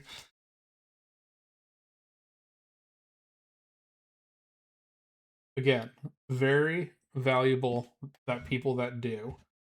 Um and I certainly applaud efforts for that, but goddamn, I do not think I could. I'm happy doing programming. So there was a rare bird out at one of the parks last week, which is why I was late to stream on Monday night. And I asked the lady who was running the whole thing. I was like, "Hey, do you guys ever do insect programs out there?" And she said, well, I don't have an entomologist that I can, contact about that. And I went, well, you do now. So we exchanged cards and everything. And so I'm happy to do, I like getting kids excited about bugs, but I want to be able to teach them about bugs and then have that be it. I don't want to have to teach them the other things. So I don't mind working with kids, but definitely small doses. Do my fingers ever cramp doing this? I've never had to sort this many pins at once before, but so far so good on the finger cramps. Um,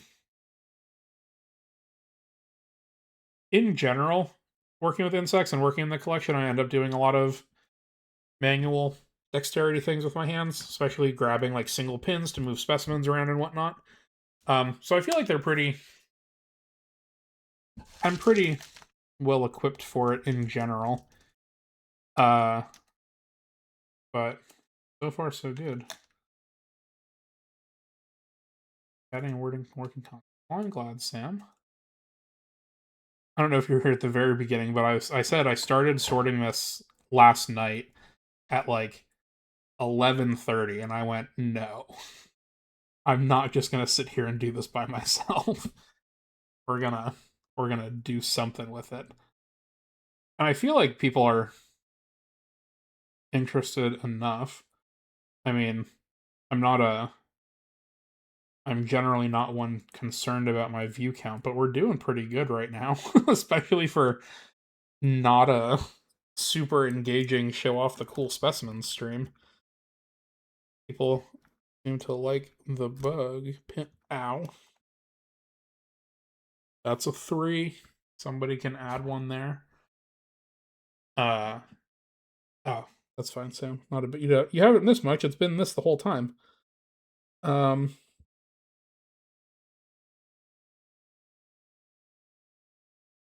Okay. This. Um. I didn't check that last little bundle well enough, and one of the pins was still upside down when I went to go push it into the foam. So it got me. It got me as I was trying to finish off putting those in. Okay. I gotta pee. I'll be right back.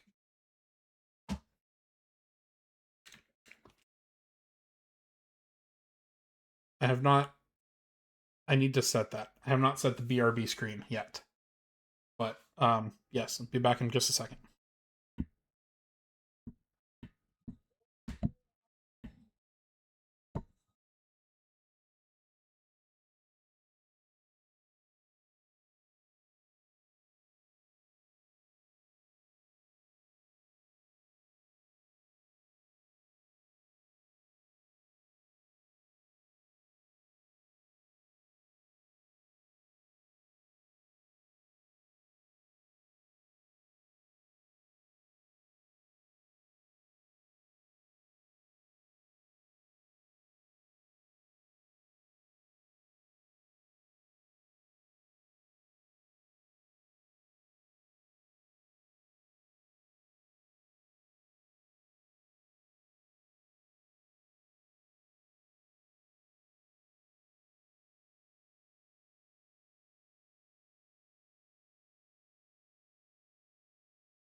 All right, we back.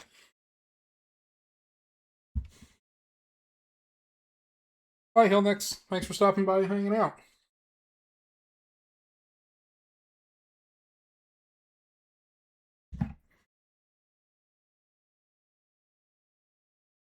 Ooh, chat. Stamina recovered on Pokemon TCG Pocket. Let's open a pack.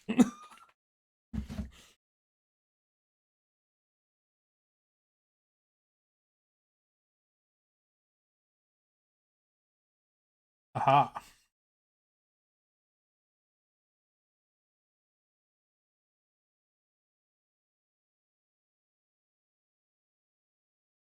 Okay. So, for those of you that play, I have finished Crimson Blaze. I finished that set, so we need to go pick something that I have not finished. And the next one that I'm closest on here is Secluded Springs. So we're just going to go there and open this pack. I have a very particular way that I like doing these. So you have 15 packs here that you can pick from.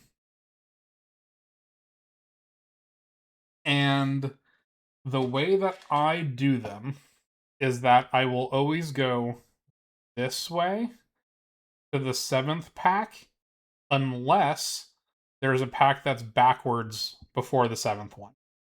So this is 1, 2, 3, 4, 5, 6, 7. So since there was no backwards pack, we're sticking with this one. Ooh. Foils.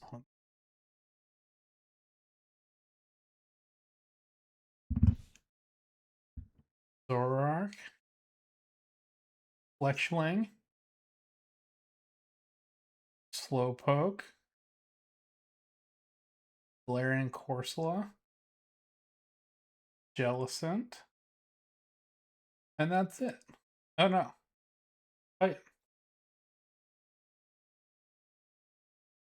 Alright. I did not get anything new. I have lots of duplicates of these. But that's okay. We'll keep ripping. Thank you for coming to the Pokemon segment.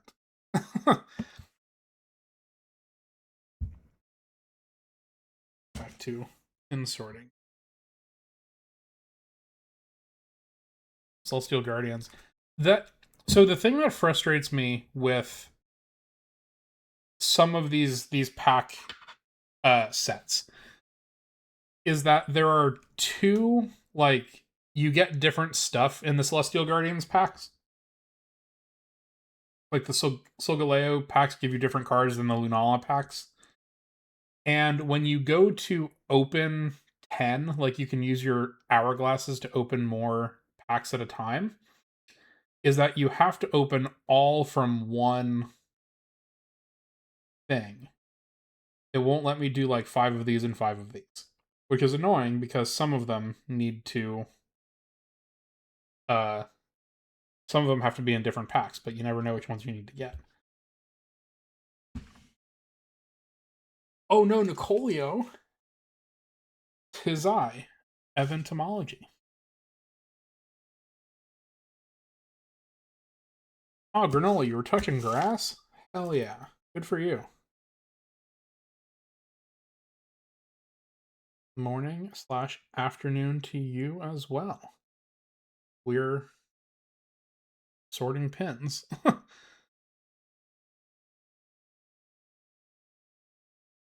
Yes, exactly. 77. You understand. Well, we got another 7 pin. This is our 8th 7. Extra big.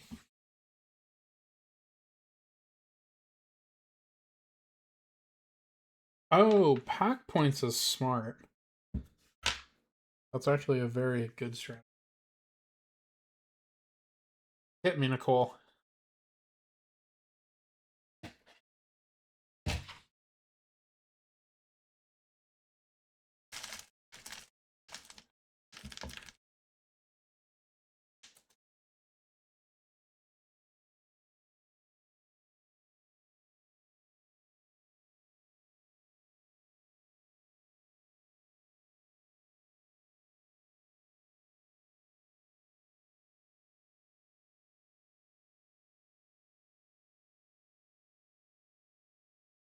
Most things in entomology measured in metric are no. Yes. Yes, they are. Um, I, as an American, obviously I'm quite bad at metric. Um, but when I was in undergrad, I had a project where I was, ow, someone update the counter. Um,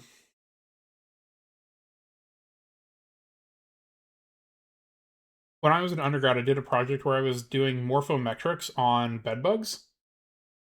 So I was taking them from our colonies and measuring males versus females versus first through fifth instars and whatever to see if there was a physical way to tell apart these two different species, even though they look very, very similar.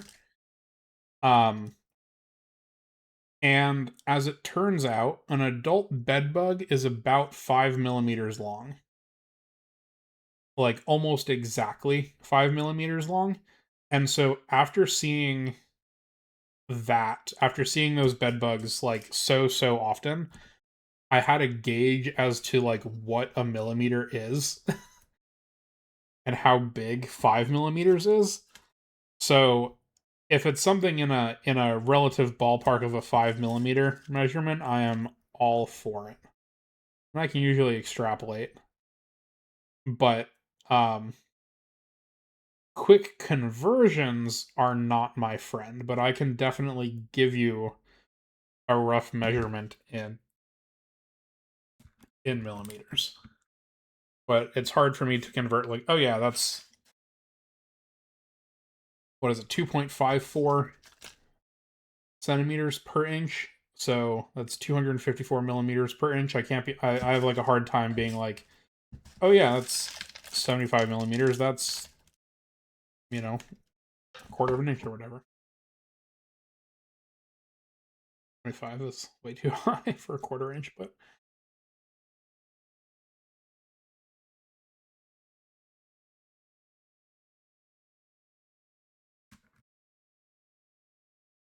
those things. Oop, 7. No, not a 7. I lied. Why'd I lie?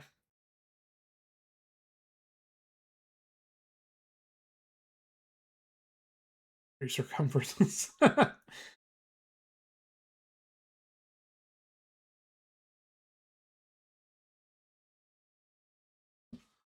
Well, certainly you're using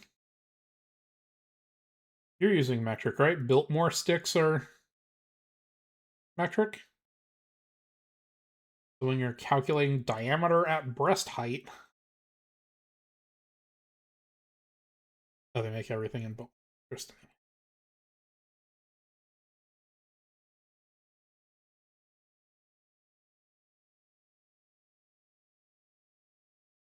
That makes sense that they make everything in both, but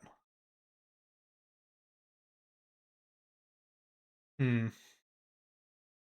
See, I think the reason why entomology it's so common that like people kind of know metric and entomology is that an inch is simply too big for talking about a lot of what we work on. Um and so because the millimeter's smaller, it makes a lot more sense for us to do it that way. Because you get like a more refined scale of like, oh yeah, this is 3 millimeters versus this is 0.0023 inches. Um, so I think that has helped us convert or at least understand metric a little bit better. Um, and like I said, I have a pretty decent gauge for it now of like, yeah, I can eyeball millimeter measurements pretty well, but I can see with forestry where you would be doing feet and inches because trees, chat, if you can believe it, trees get pretty big. And so measuring things in feet makes more sense than if you're talking about bugs.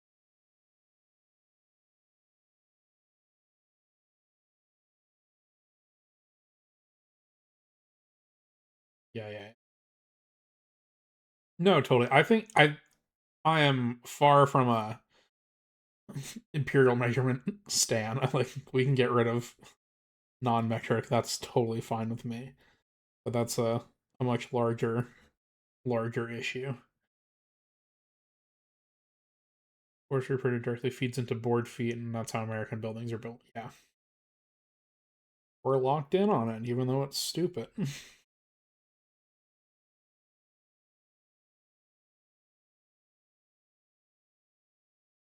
Yeah. Nicole, did I send you the pictures of uh when Shruti and Lucas and I went to the oldest cedar tree in Oregon? Did I send you those pictures? No, I will after stream. Yeah, yeah, yeah. One of the nerdiest things I did was called the Silviculture Challenge. Tell me about that. What was involved in the Silviculture Challenge?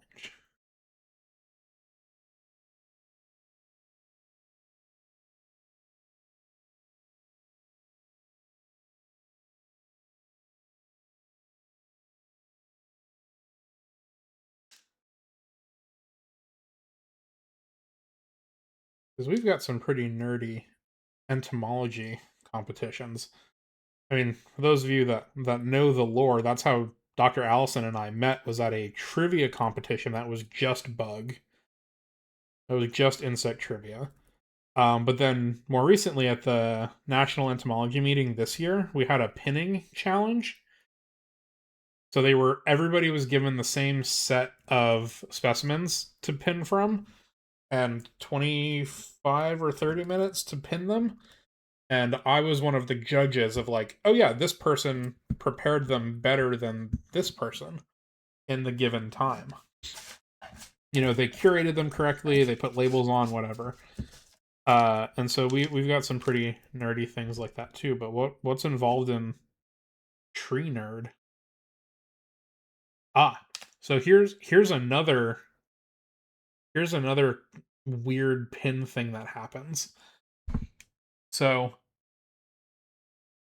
that pinhead is not at the top of the pin. It was put on incorrectly or something, so it has slid down. So we're also going to get rid of that one. We're going to throw this here.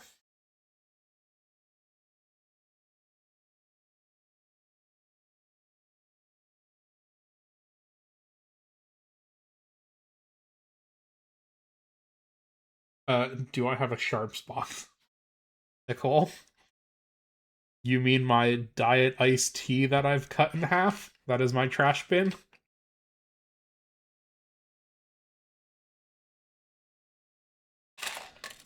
This is where we've been putting all the spent pins and lids and labels and everything else that's kind of come out of this mess of a box.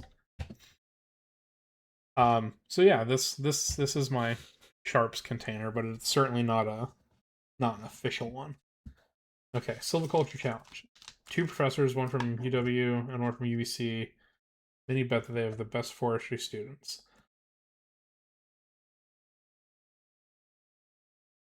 That students they would send a group of students and take turns going to Vancouver and Washington. And why? I have a friend at UBC that does. She studies spiders. He's actually the one that I got the. These are wolf spider eyes. If you guys have never noticed that tattoo before, those are wolf spider eyes, and I got that during the entomology conference in 2018 when I went and stayed with her. And I was like, I'll do a spider tattoo since you're housing me for the week.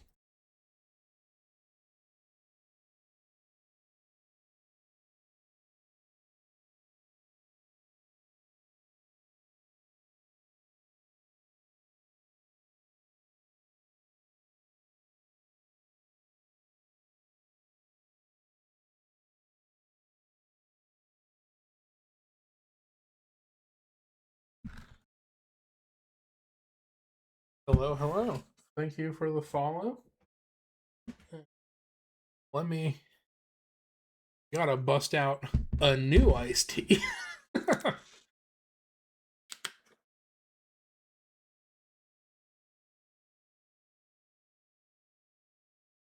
Tasty. I'm good. Thanks for asking. We're here sorting all of these pins out. So they're loose and twisted, like you can see right here. And we're putting them into a much more organized fashion into our little home boxes here. So I am actually potentially done with this.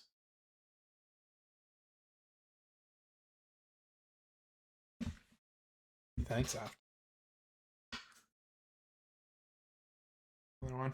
Grabbing the face cam's not up, so you're just gonna have to trust me that I'm taking a swig. What are the pins for? I'm an entomologist. So the pins are for typically they're for preserving insect specimens like this. But these are all like extra pins. So when you are mounting these insects to make them look all nice like this, you need to put a bunch of pins around to like hold legs and wings in place. And so that's what we are organizing these off to the side for. We have these different boxes of them. And so this is just a nice little smaller one that we've filled in. All of this was sorted out today. A lot of this has been sorted out over the past few weeks as I've been claiming stuff out of my collection. But I think because this one is getting pretty full and like this is a good, I can get my fingers in here to grab pins and everything like that. I think we're going to start putting the rest into this box now, just to spread out a little bit of what we were doing. Nicole, these are foam bottoms, so these are unit trays. These are the same like this tray that has the bugs in it it's the same thing. So there's foam at the bottom, so they're just getting poked into the foam. You can see.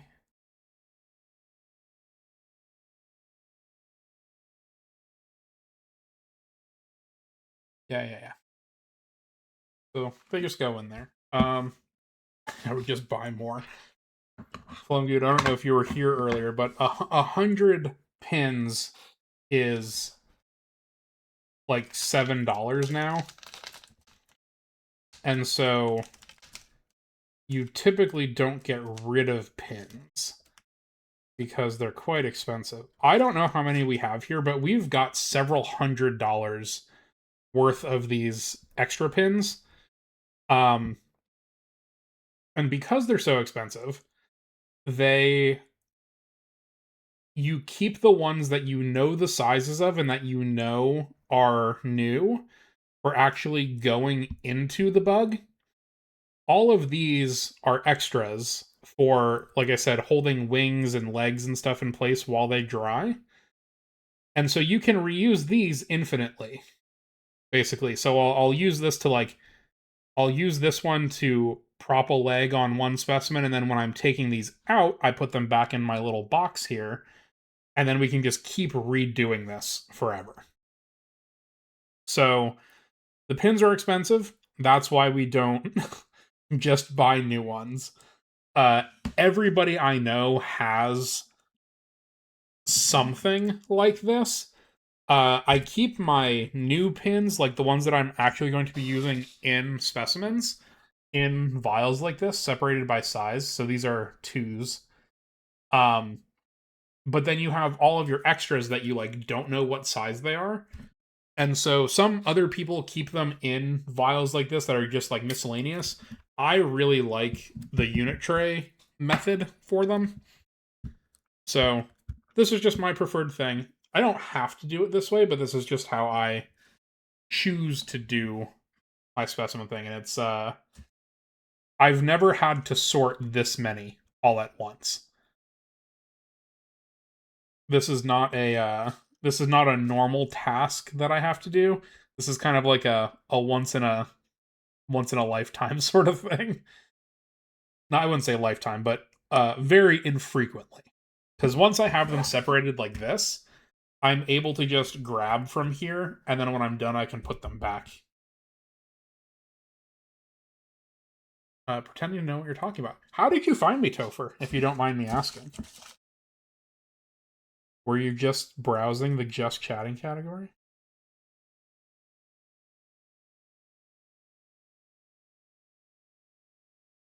Because most of the folks that show up here are aware of my entomology background, at least a little bit. So I'm always curious how new people find me that don't know about this. And this is also not a normal stream for here. We have a microscope set up just right off screen here. Following since interesting. But yeah, so I have a microscope hooked up here that we usually are taking time to look at specimens and look at insects and whatnot. This pin sorting thing does not happen all the time. Sorry, Nicole, I missed I did see your long message, but I did not read. Split up into groups of 3, and we got this case with what the landowner supposedly wanted, then an area that we'd be working on. You read the case, measure all the trees, and crunch the math. Basically, in 2 days, we have to present a fleshed out case. And what was in the stand, what is realistic, how much we think we get. Whoa.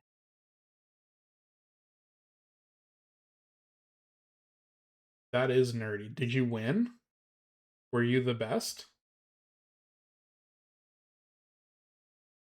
Were you the best silviculturist? Hell yeah.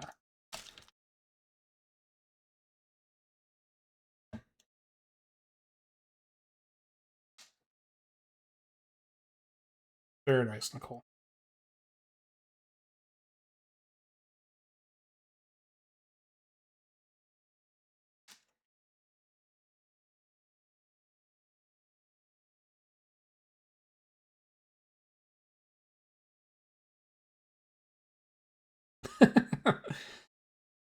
Doesn't have to be a full-on interrogation space camp. I'm just curious. You're welcome either way, Topher. You like animals? Excellent. That's a start here.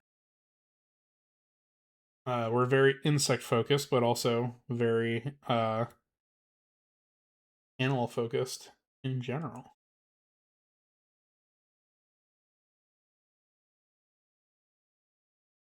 You can problem solve, that's fine, but doesn't really matter where Topher came from.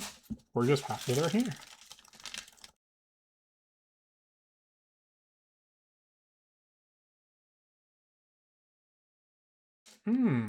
Okay.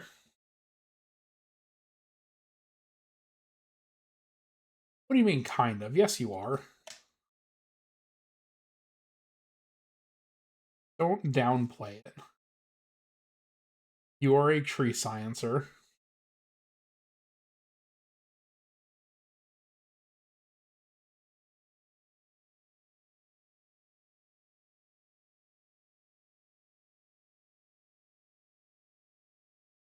I think it's funny, Nicole. It does look exactly like the LOL hamster thing.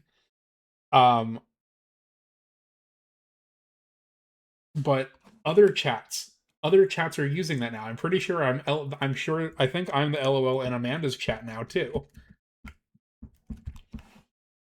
Which I didn't expect it to. Yeah, that was the idea. So I forget who said it, but somebody said that, and I'm pretty sure Donkus made the. Did she? Yeah, Donkus made it because of that. It is the ceiling fan. Yeah, exactly. Um, but yeah, she made that on purpose because it looked like that. Somebody said it. It might have been Sam, honestly. Uh, but yeah, I'm LOL. Oh, Amanda and Mark. Okay, that doesn't count though because Mark hasn't streamed in months. We haven't gotten a Marky Mark stream in forever.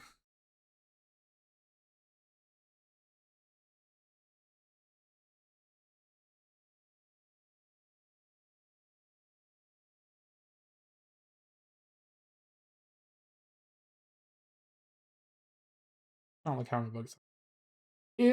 It's all part of the process.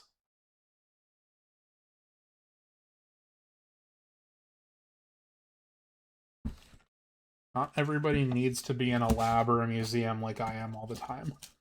We need field people too. So you're certainly part of the... I think you're a tree sciencer. Even if you do not necessarily apply that label to yourself, I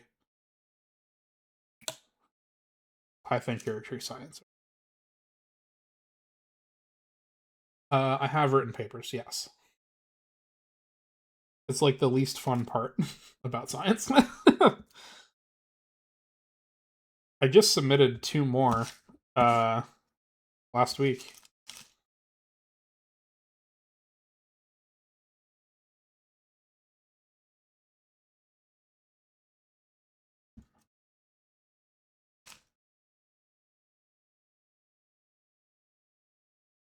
Oh, God, Nicole, no, I wish. They were... I think I've talked about this before, but I worked on a project with some Arizona Fish and Game guys who were looking at like the diet of these 2 rare frogs in the state. And so they caught a bunch of them, and then they brought me their stomachs. And they were like, hey, can you tell us what bugs were in here? And I said, yes, absolutely. So they're like little 2-page papers. Basically where I was like, my contribution was, yes, I looked at the bugs that are in here. Here's what's in here. So they're not super technical papers. They're more of scientific notes. But yeah, I worked together with some herpetology guys. This will actually be my second time. My second time being published in Herpetological Review. I published a paper in there in 2019, 2020, forget when. But there was a spider in somebody's garage in Phoenix that was feeding on an itty bitty little tiny snake. So we did a predation report for that snake in Herp Review, and I got to write the little spider section of that paper.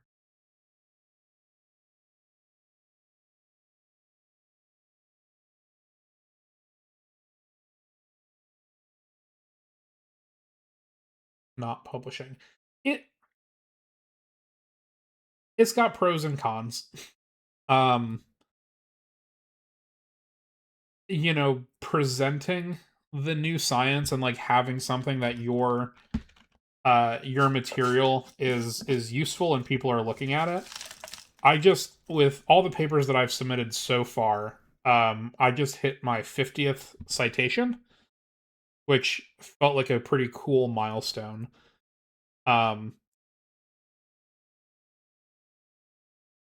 You know, it's part of it, but it's not. It's writing the paper is not the fun part of it, and also then having the whole push to publish and worrying about impact factor and all that bullshit kind of sucks.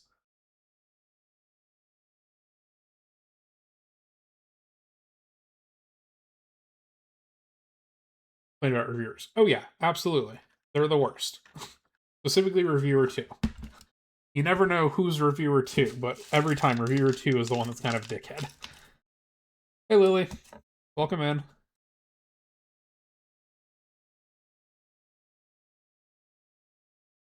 Always reviewer 2. Yeah, it is. It always is reviewer 2.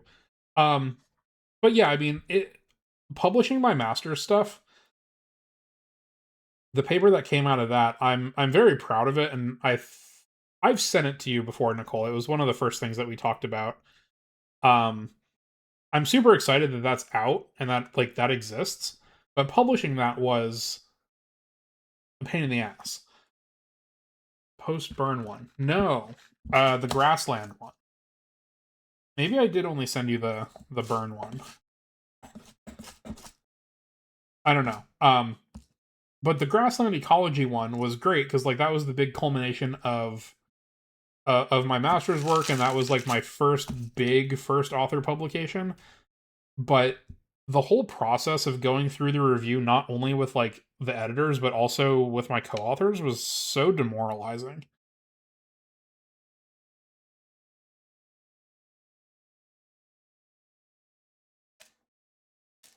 I'm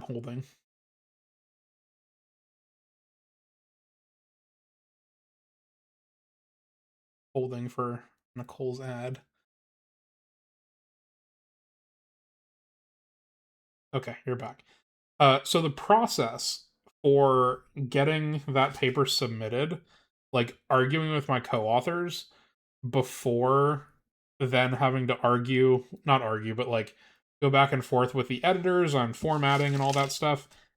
That was like such not a fun project. Um, I have a second chapter from my master's that I would like to publish because I think it's cool. It's like a really neat species turnover gradient that we found, but I refuse to publish with them again. It would have to be the same group of co-authors, and I just refused to work with them because it was such a nightmare, teeth-pulling process.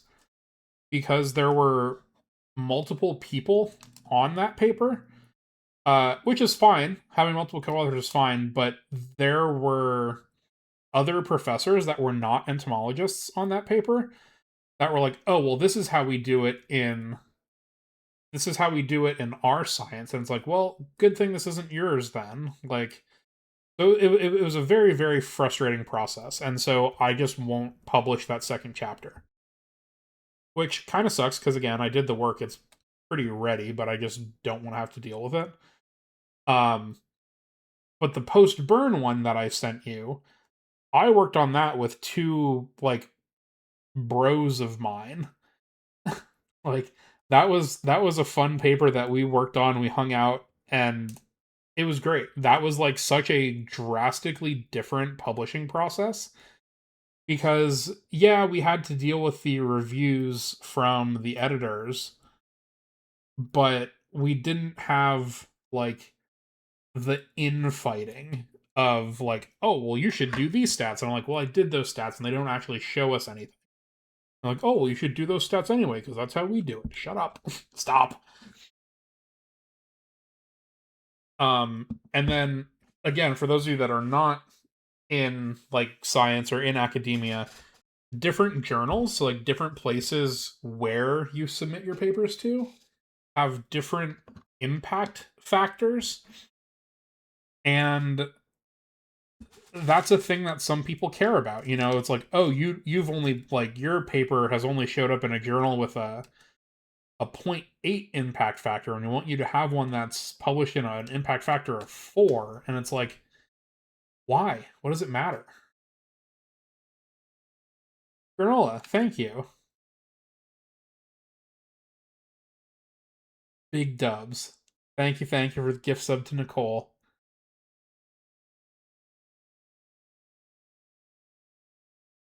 Um, and yeah, so like it does. I've never understood impact factor because like you're still getting published, right? What's it matter? What's impact factor and how is it measured? That's a great question, Vibes. Nobody knows. Um it's it is a pretty inconsistent measure of like, oh, this journal has been this journal gets cited more often, and because of that, like the papers that are published here are essentially more important. That's a lot of what impact factor boils down to, which is fine. You know, you get some. Yeah, there is also H index. That's a separate thing. Um, H index is like a person's impact factor, and impact factor for a journal is a separate thing. But yeah, it's really annoying because it's like, well, my paper's just as valuable, even if it's been cited in or even if we put it in a lower impact journal. The science is still out there. It still goes through the review process. Do I agree that there is a difference between me being like, hey, yeah, this is these bugs are what these frogs are feeding on, versus that really big paper that we talked about during chat chats the other week about beetles like developing heat-seeking technology. Yes, I fully recognize that one of those is a lot bigger of a priority. That's like a lot more advanced. But that doesn't mean that it's necessarily better science, you know? So impact factor is annoying, and unfairly a lot of jobs will actually look at that to see like, oh, you're publishing low impact factor journals, blah blah blah. But then there's also the whole publish or perish strategy that people talk about a lot, where you have to be publishing papers to get opportunities.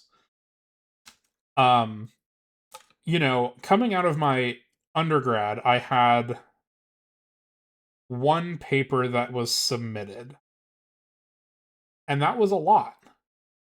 Just because I had the opportunity to work in a lab and like we had a specific project that we were working on that I was able to help out with. Sobelai, thank you for the follow. Welcome in. But most people don't come out of undergrad with a publication. And I've been a part of quite a few projects during my PhD that have resulted in papers coming out.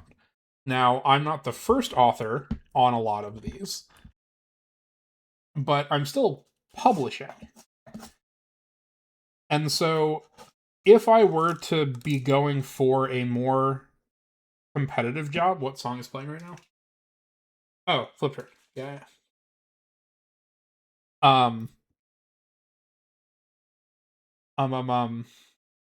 Like if I didn't get my current position and I was going for a more traditional like professor job, I would be more worried about my publication record, because they're like, "Oh, well, you've done a lot of collaborative work," which I think is a strength in and of itself, but you haven't done a lot of like first author publication, which means that I wasn't like the lead on any of these projects. Which I wasn't. I didn't take the time to write the paper necessarily. But a lot of the projects that I did work on wouldn't have been able to get done without me. And that's not like an ego thing. That's like this project we looked at insect community composition on solar farms. And the first thing that we had to do in order to see if there was any difference between how these solar farms are managed was identify the insects. And so if they didn't have me on the team to identify the insects, they simply would not have had any data to work with.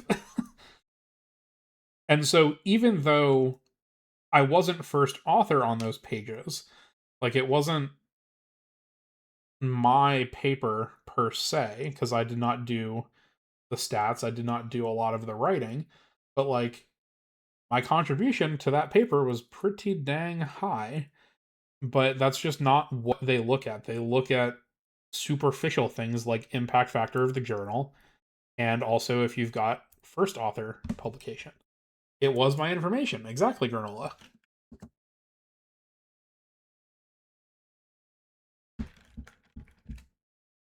Exactly.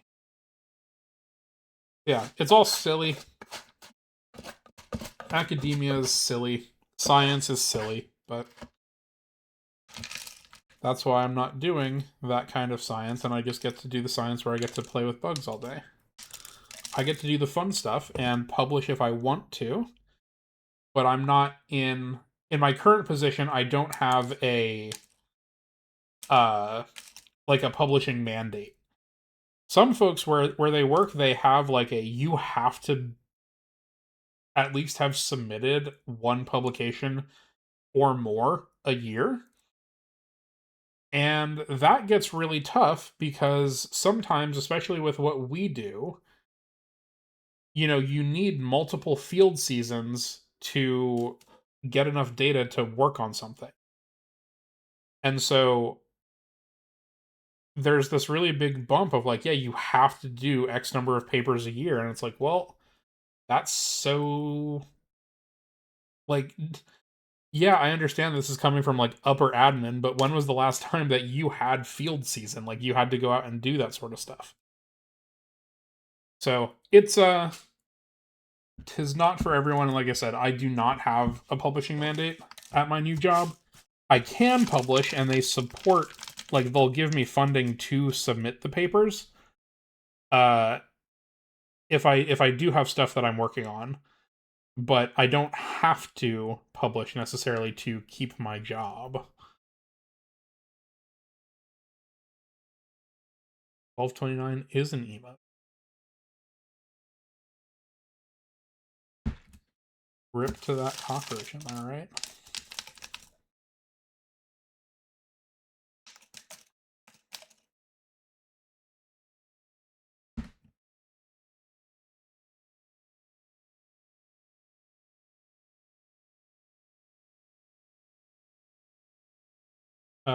You have to have multiple personal projects running at the time in order to produce the result once a year as well as daily tests. Yes, basically.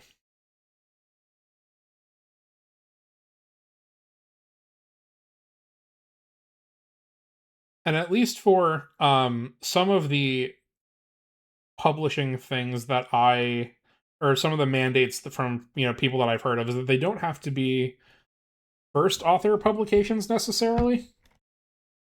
Um so like what I do is I do a lot of contract ID work. So people will send me beetles, I will tell them what it is and then they write the paper about it. So other people are getting their first author thing, but I'm still getting a certain number of papers a year because I'm doing the heavy lifting essentially of giving them the data to write the rest of the paper with. And I think it depends on who has the mandate and like what specifically it is. But doing what I do counts because I still am hitting a certain number of publications, but like I said, not as many first author publications, which is different. Assist, yes. Yes, essentially.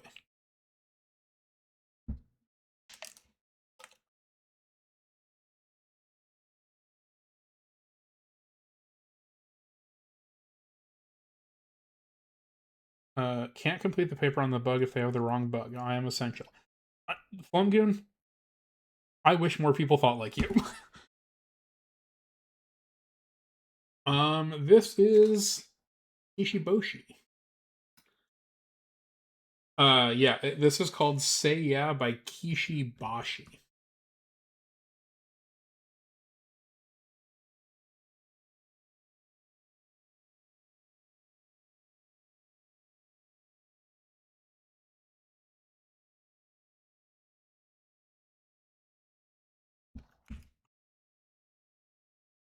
Add one to the counter.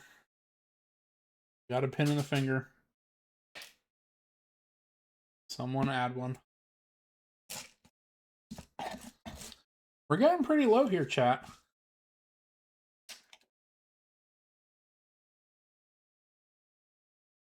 That's all that's left. We put in hella work today.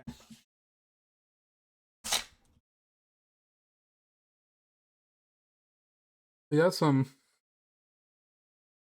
kind of gross goodies here at the bottom. There's at least one beetle in here. Shake them into a line.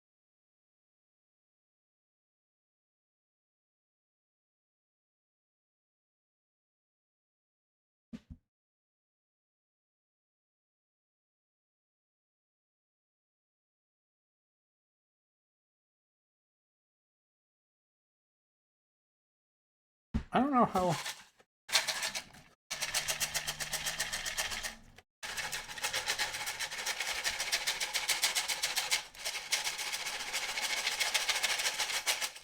I think they're still too clumpy. Because when I shake them, they're like going vertical.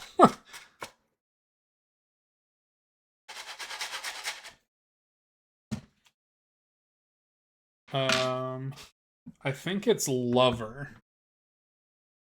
Hold on. Let me check. Go back.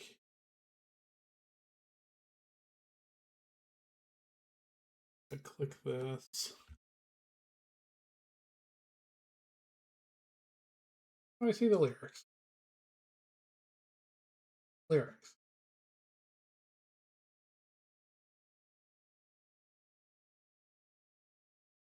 All I want is one last chance as your lover.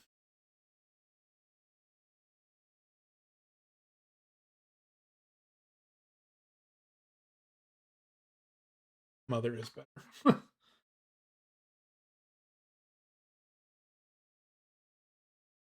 This one is called Almost Makes Me Wish for Rain by Lucius.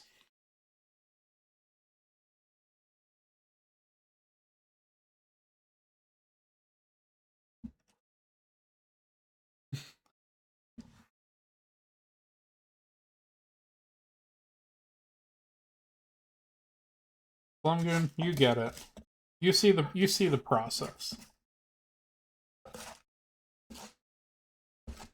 You get it even though it's not your wheelhouse. Two kids doing floor routines to Taylor Swift music. Nice. What songs? Wait, let me guess. Opalite is going to be one of them? Because that's like the new jammy bop from the most recent album.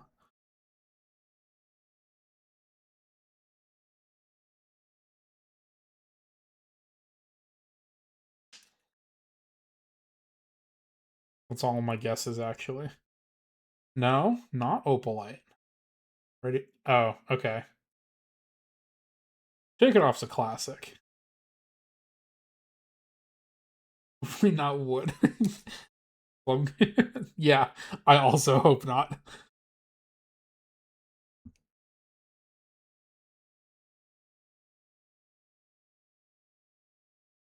Those are classics, Sam. Ready for It's a banger.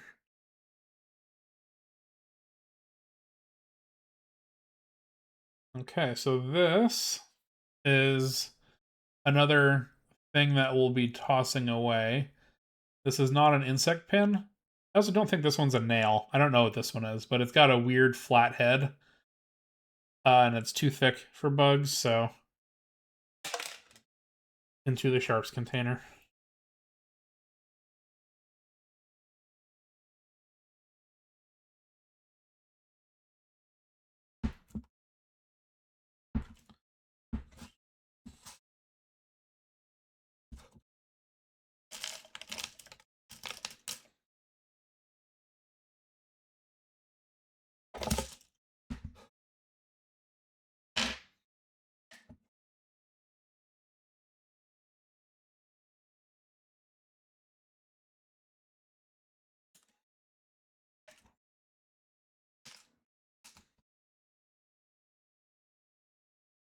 Swift.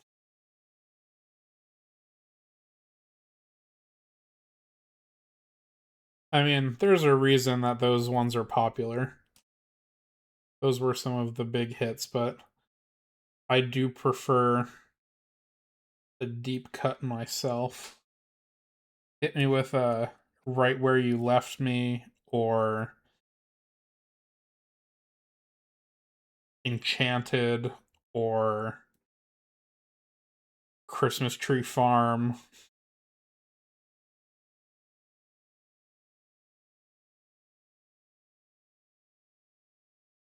Marjorie, yeah.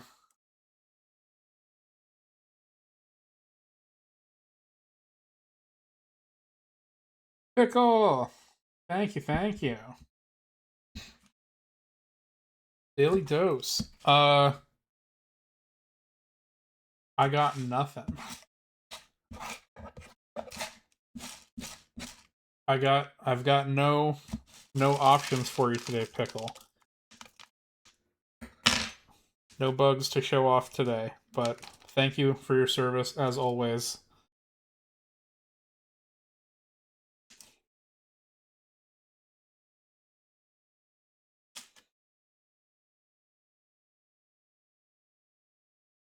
And the display.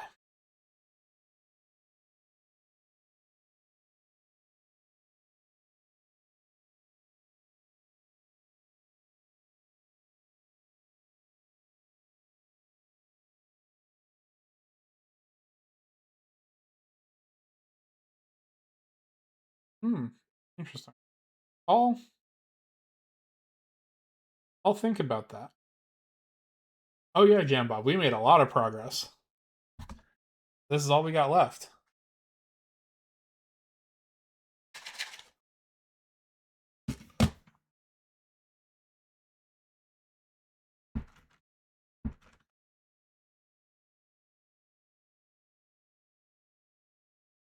Holy Ground, yes. Excellent, excellent song.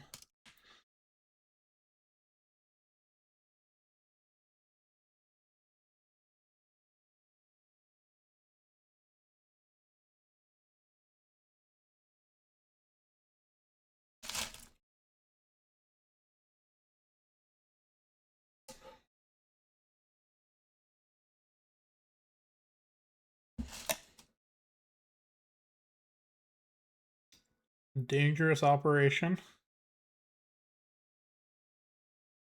One just flipped over. Was stuck on my shirt.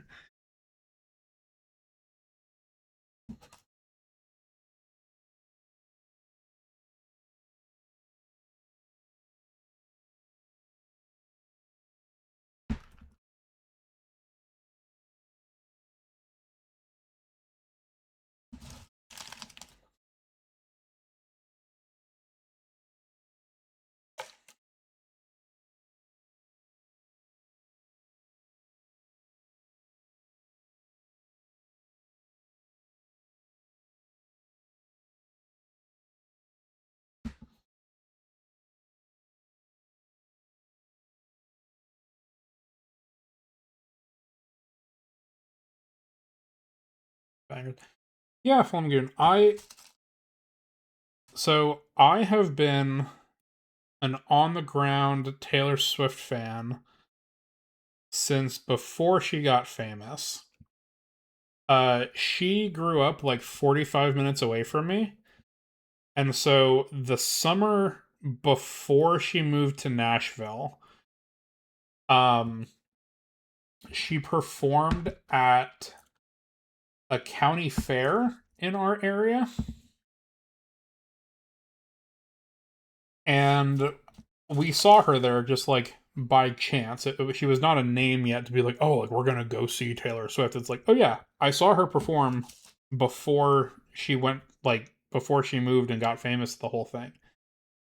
So from day one, where she released debut with Tim McGraw and all that other shit on it.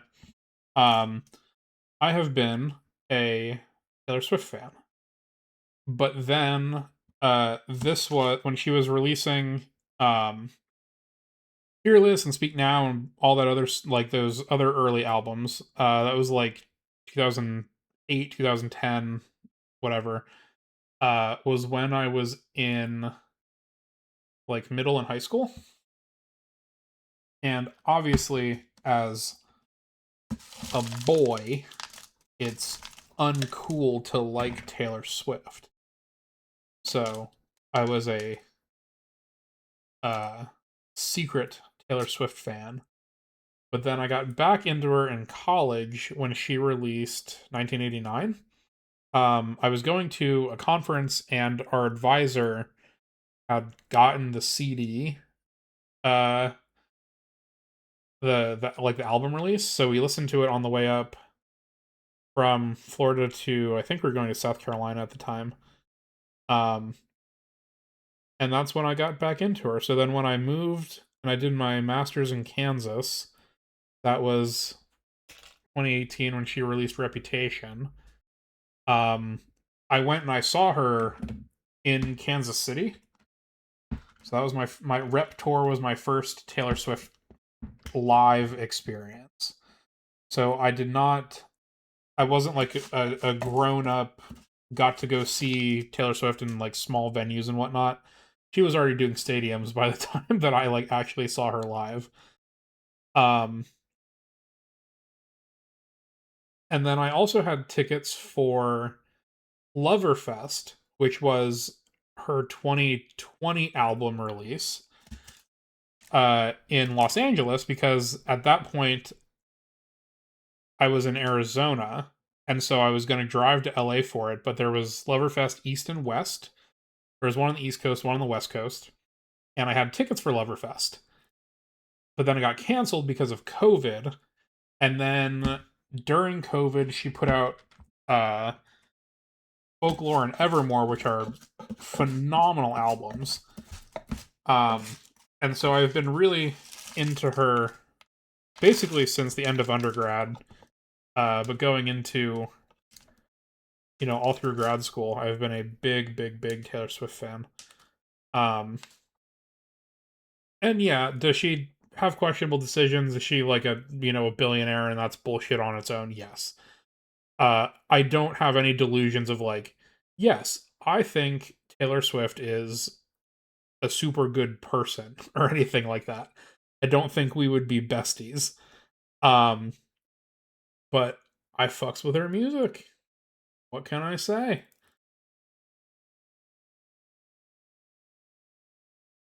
And I think a lot of people just dislike her for being successful female artist, and a lot of people don't have any nuance about it, and it's stupid.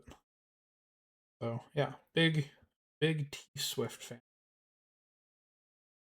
Doesn't make music for you. Yeah, that's fine.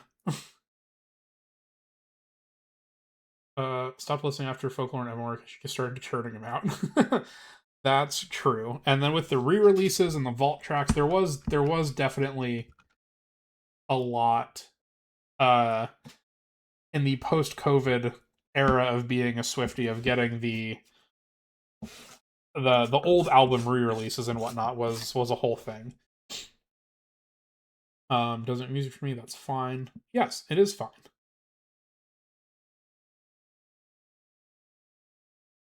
Holy shit, Nicole. That's awesome. See, I'm jealous of that. I wish I hadn't let society tell me that I could or could not enjoy Taylor Swift at that point in my life. Because it would have been so fun. Um, but I did get to go to the Eras tour. Opening weekend was in Phoenix. So I I had a set limit where I was like, I know how much I am willing to spend on these tickets.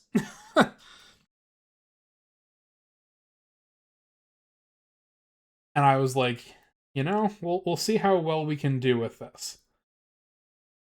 And I ended so there's a lot of lore that happens here with the Eras Tour concert. So you do spy Watsky. That is Watsky is one of my other top artists of all time. We can talk about him when we're done with the Eras Tour story here. Um, So Eras Tour was opening in Arizona, and it was also opening weekend was the only one that had Paramore. So that was like double sick. Got to see Hayley Williams, which was excellent. Um, and tickets went on sale for the Eras Tour while I was in Vancouver for the National Entomology meeting. I told one of my friends who was giving a ground beetle talk that I was like, "Listen, bud, uh, I'm not going to be there tomorrow because I have to stay home and get these tickets." Now, did I go a little bit crazy and open a new credit card with a new company because they got early access to Taylor Swift tickets? Yes. So I had this brand new credit card. I bought the tickets with it, and I logged on. I got my tickets in about 15 or 20 minutes, and then I went to the conference.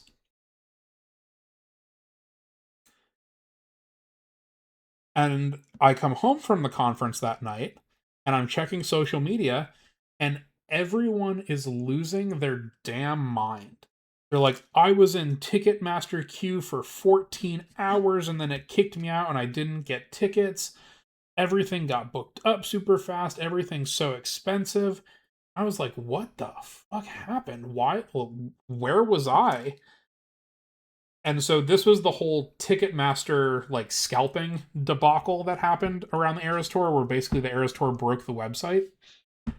Um, but the stadium where she was playing in Arizona has an exclusive deal with SeatGeek. So while everyone else in that time zone was trying to book tickets against each other on Ticketmaster, there was only the Arizona folks going after tickets on SeatGeek. So that explained why I had no trouble getting them and completely missed the whole mess that was trying to get Eras Tour tickets on Ticketmaster. And like I said, I had a set limit for what I was going to pay for the tickets. And I was going to see, what were the best seats that I could get for that price. Now granted, was my price $300 per ticket? Yes. So I was like, I figure I'll get something pretty solid. And I ended up getting row 15 on the floor, and the tickets were only like 240 something a piece. So I had floor tickets for the Eras Tour on opening weekend. And again, everyone else is panicking. They're like, I spent $800 for the nosebleeds because Ticketmaster, like, that's all it was showing me, but I wanted to go. And I was like, what the fuck happened? Again, I got such good tickets for like such a relatively low price. Like within my budget and everything. I was just like, damn, I feel bad for everyone else, but also like I lucked out. That's pretty solid. So yeah, I got to go see opening weekend of the Eras Tour, and it was phenomenal. It was a spectacle for sure. Um, but it was such a long tour that like developed its own culture as the tour went on. Um, certain songs have like the fan accompaniments like 1 2 3 let's go bitch, and the you forget but you never let it go during the song that she had with Kendrick. Um all of that kind of either developed from older Taylor Swift tours or developed more during the Eras tour. And so we went opening weekend and we had no idea what to expect. I had no idea how long the set list was. Newsflash, it was 47 songs. We didn't know that she was doing like surprise songs. Like it was just we went so totally blind into the whole thing. And yeah, we got Paramore, but I tried quite hard to get tickets for one of the LA shows because I was like, this tour has changed so much since I went. I feel like it would be a whole new experience. And so I never found LA tickets, so I didn't get to go again. Um, but yeah, it was pretty crazy, and it was absolutely worth what I paid for those tickets. I would have like post post Eras tour, I would have paid way more for my tickets than I did. And so I'm glad I set the limit before. What are the numbers for the pin's length in millimeters? No, Flumgoon. So it's actually thickness, which is weird.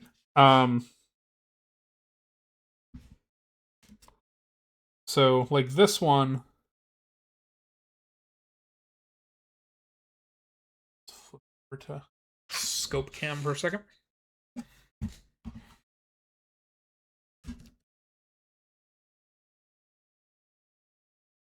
So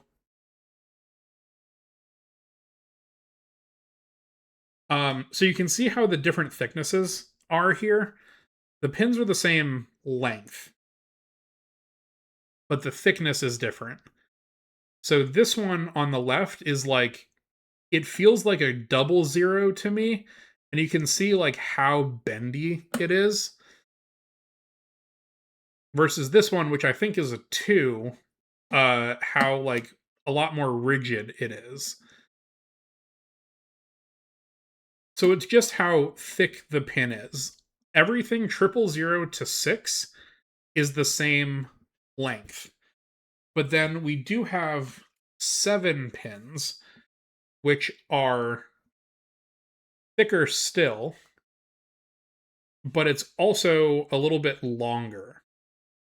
So you can see the pin heads right now, and then here are the tips. They're not perfectly lined up, so ignore that. But you can see that the 7 tip is all the way down here, while the other ones end right here. So it is a measure of thickness, not of length. They're all the same length except for 7. Um, and the reason you use different sizes is simply because bugs are different sizes. It's not thickness in millimeters. Because like a 6 millimeter pin would be like a nail. I don't know exactly what the differences are. Let's see. Let's see if there's a chart for that. Certainly that has to exist, right?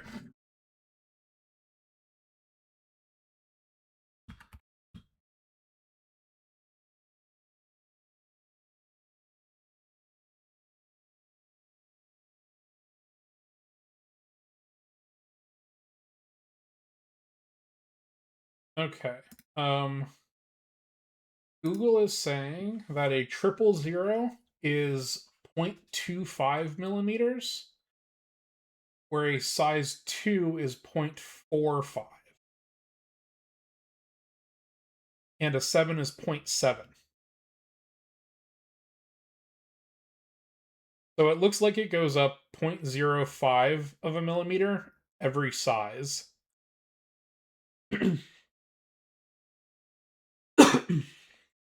Is what it's saying here. And like I said, they're all the same length, and I think it's 40 millimeters long. And then the thickness changes by 0.05 millimeters for every size diameter. Which I learned something today. I don't know that I've thought about the widths. I just knew what sizes that I needed. The standard that you use for most things is either a 2 or a 3. those are your most common sizes. Everything to the left of that, so 000 up to 1 is for smaller things, and then 4s and 5s and 6s are for larger things. I have never used anything below a 0. I don't even really like 0 pins anymore. When I started entomology, I have my little box, which I've shown this off before, but it's always a friend of mine made me this box to like hold all my pinning supplies. And I have all of the different sizes of pins in here. So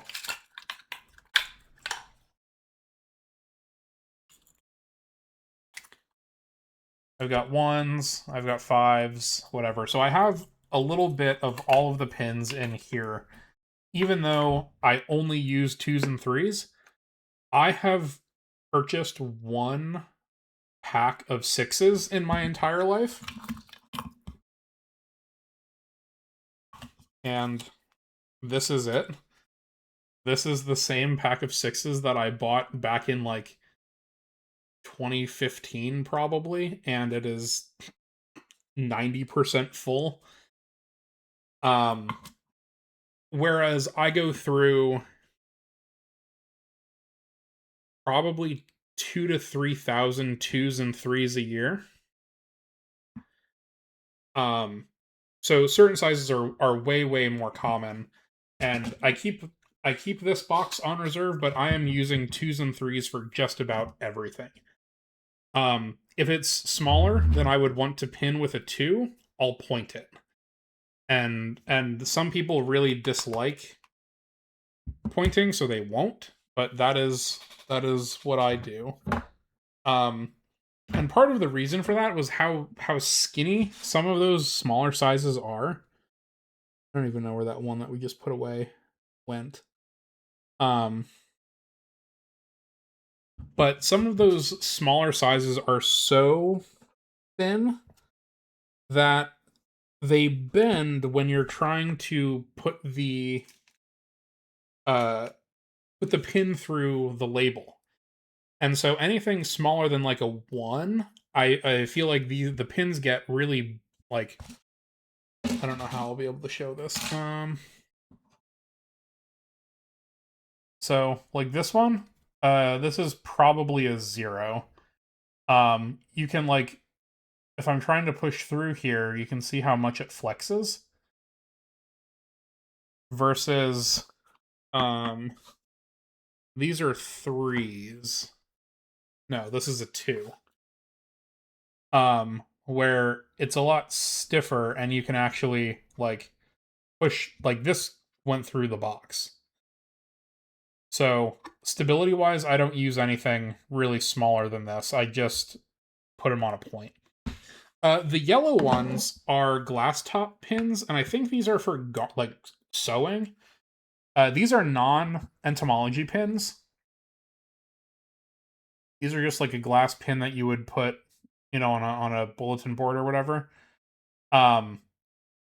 And I've just added these as like thicker pins to the box. These will never go through an insect. These are just for positioning legs and stuff like that. And this all kind of feeds into each other. Because if you're just using this mash of pins over here and you pull out a set, you might get one of those super flimsy pins that's not going to be able to hold the leg or whatever you're trying to do in place. And if you have a really big beetle or something that's like kind of fighting to keep its arm closed, like it's just dried almost, if you use these bigger glass pins, you have a lot more like leverage to be able to move things around. So these are non-standard entomology pins. All of these are entomology pins, but these are just something separate that I've never really used before, but there was a bunch of these. I don't know how many this is, but all of this all of this here came out of that box that we got yesterday that we're still trying to finish cleaning out. We just have this last little bit.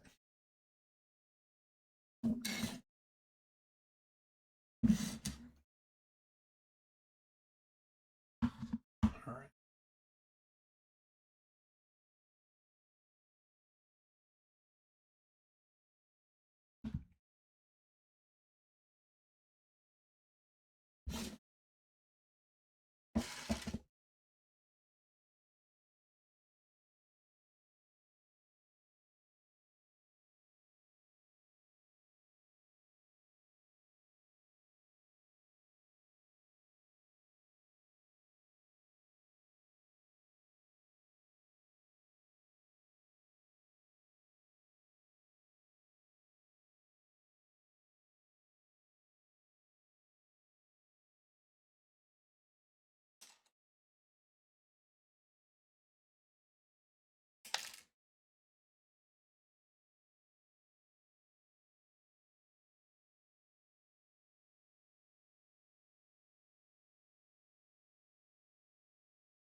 Yeah, pretty close here.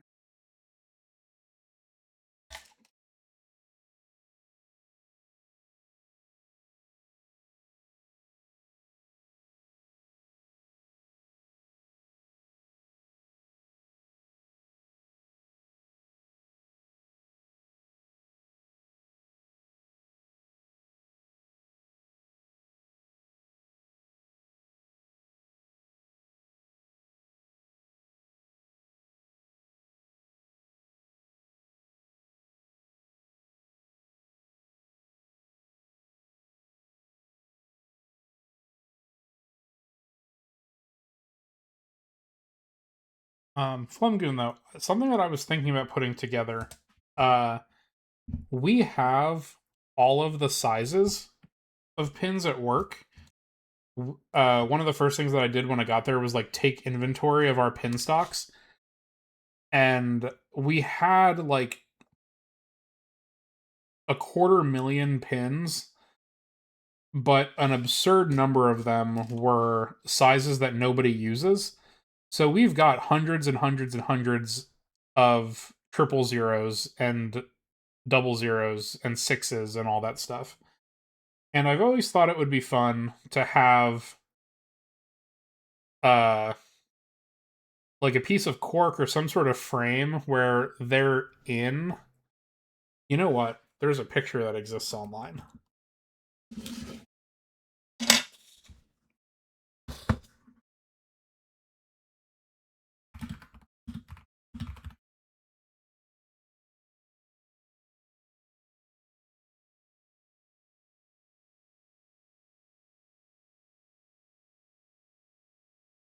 This is what I was looking for.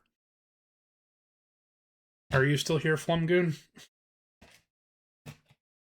This is exactly what you were looking for, I think.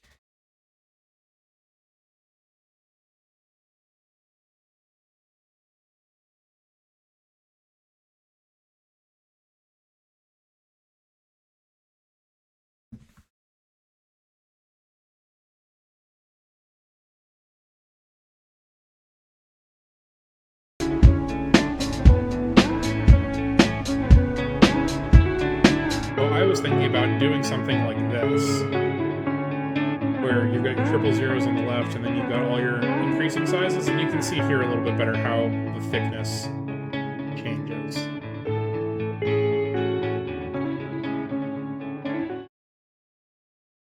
Oop. Did it double up? I think we changed the scene. I apologize for if that got super loud. Oopsies. But Flumgoon, this is what I was saying. here are the different sizes, and we have all of these different sizes at work. So I might do something like this to have the comparison. Something that I could do later this week, maybe. You can see how they get ever progressively thicker. And then 7 again is the longest one.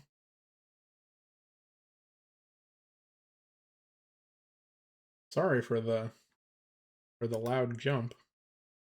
I think I've got my settings for sound different on.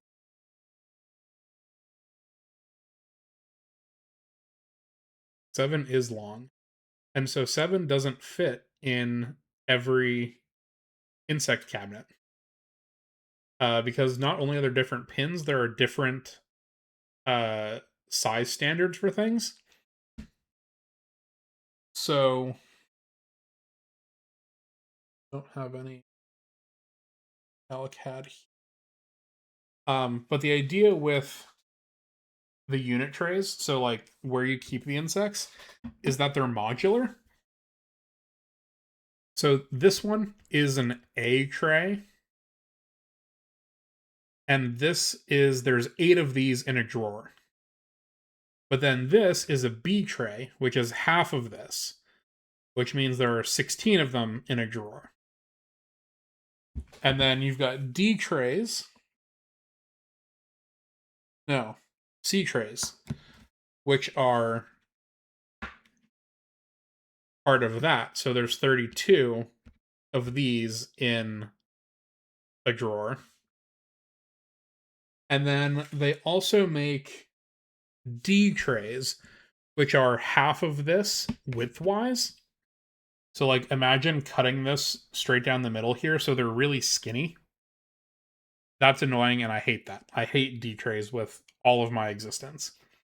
But then you also have E trays, which are half of this, but it's half this way. So it's like a little square. I kind of like those. Those are fine. So all of these are Cornell size, so you can see that they're all, pieces of one another. It's like, Fibonacci spiral or whatever. It's the aspect ratio stays the same. But there are different drawer standards. Different places have different sizes of drawers. So I'm trying to find a damn Cal Academy tray. Give me a second.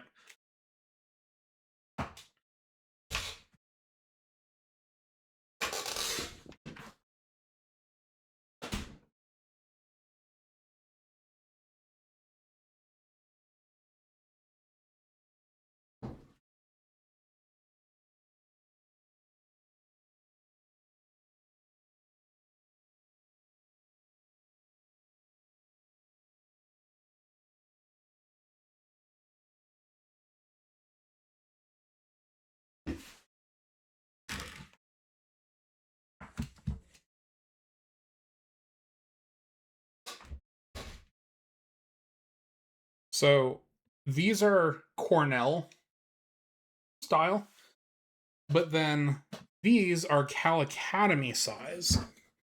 So this is a Cornell A tray. This is a Cal Academy A tray. And so you can fit 5 of these across, where Cornell's are only 4 across.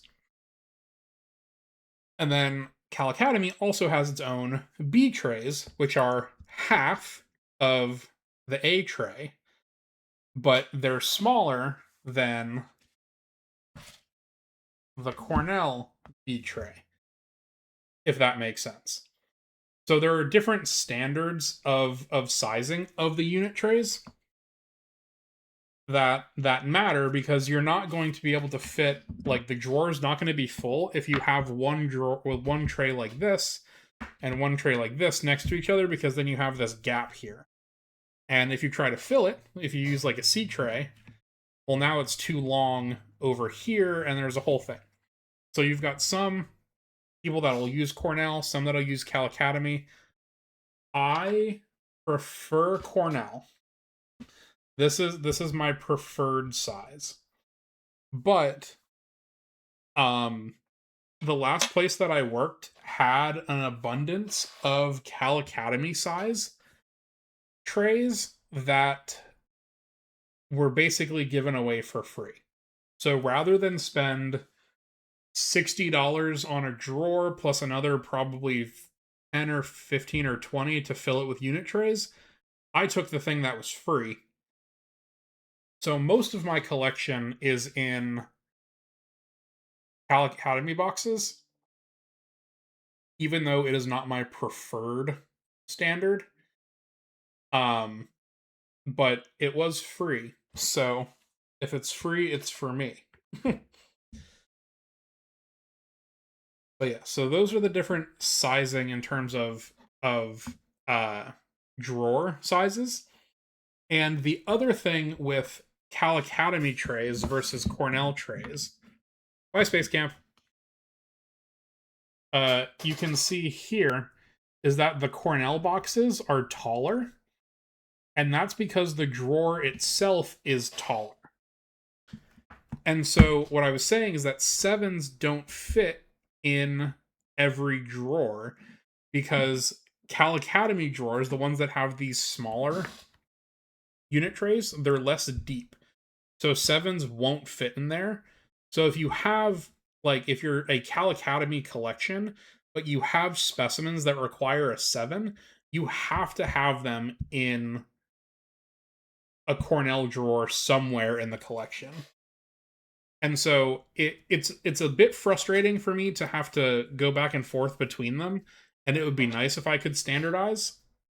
Um, but I think what I have settled on is that my ground beetles will stay in Cal Academy, while all of my other stuff will move into Cornell. Um, but that's like a larger, longer term problem to deal with than right now. But yeah, not everything can accommodate a seven, because you can see here that this is a Cornell tray, but you can see how far the sevens stick up above them. And that's because Cornells also have a larger gap between the top of the pin and the glass. So sevens fit in Cornell drawers perfectly, even with the glass, even being taller than the unit tray here, but they don't fit in the other styles. So you do need to have both on hand sometimes. All right, we are down to our last probably like 20 pins. So let's knock this out real quick.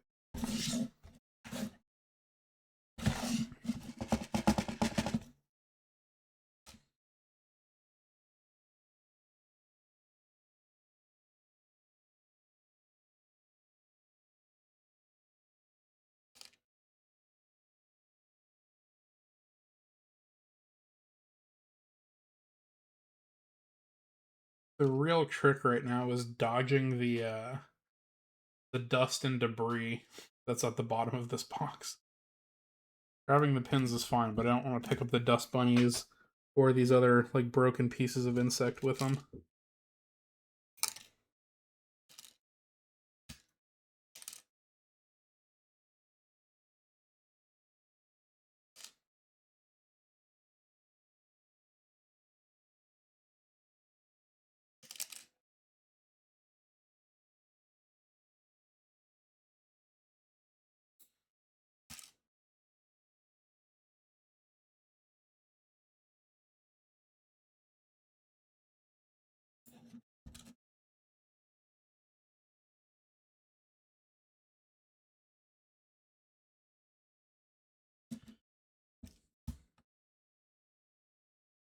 Yeah, this will be the last bundle. This will be the last bit.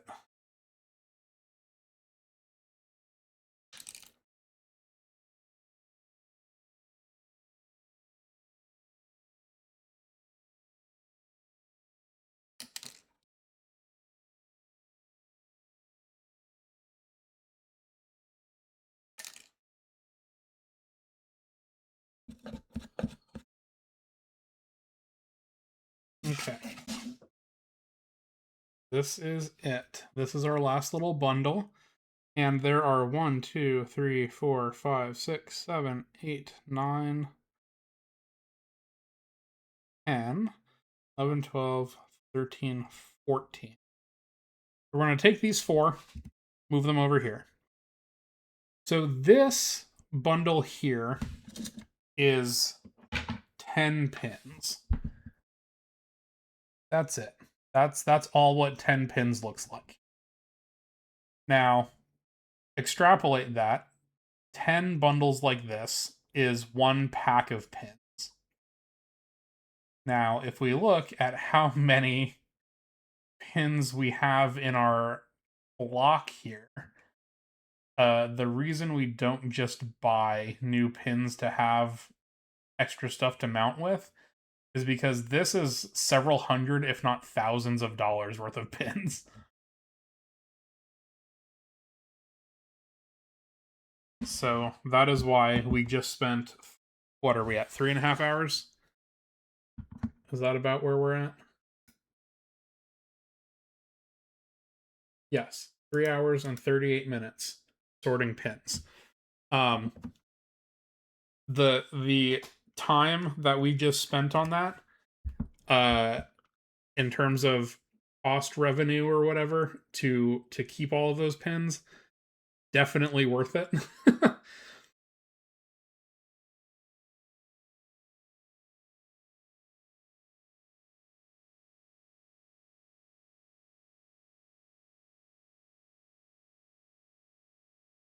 It's like seeds. I am done, Jam Bob. You were here for the ride. So the big box,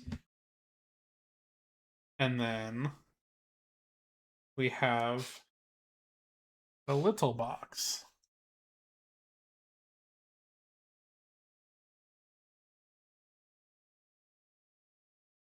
So everything in this bottom one, the smaller box, we put in today. This top one, part of it was already filled in, so we just did a little bit more adding to it today. Why not combine both? Good question. Kind of just a precautionary thing, I suppose. If I have someone over that's helping me prepare stuff, we don't want to have to keep grabbing from the same box. So I have a spare one that I can share with other people if they want to help me. I can have someone help me now. Also, you ever hear the saying, don't put all your eggs in one basket? You don't put all your insect pins in one box.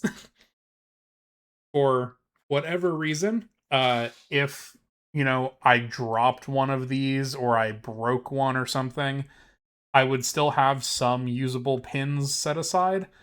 So I think this one, just because it takes up less space, is going to be our working box. So this is probably just going to sit here on the desk and we use it as we please. This one is going to be off to the side kind of for emergency purposes. This is sick lighting. Thanks, Nicole. You like the I think we're just gonna leave the Christmas lights probably year round. I think they're festive and fun. Metric just got here. We had a good stream. I think so. I think we did. If you missed the premise, this whole box here was full of loose pins, and we took all of them and made them non-loose pins.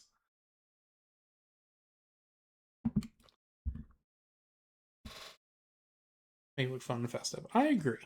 I love Christmas lights, so I think they fit everything. I think it's pretty chill. We have them year round.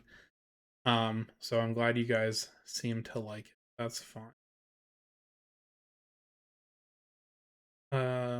Make it look fun. Yeah, Afton, we're done.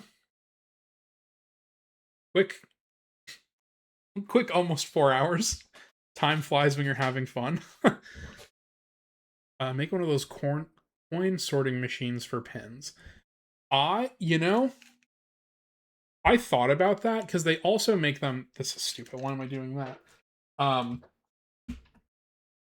they uh,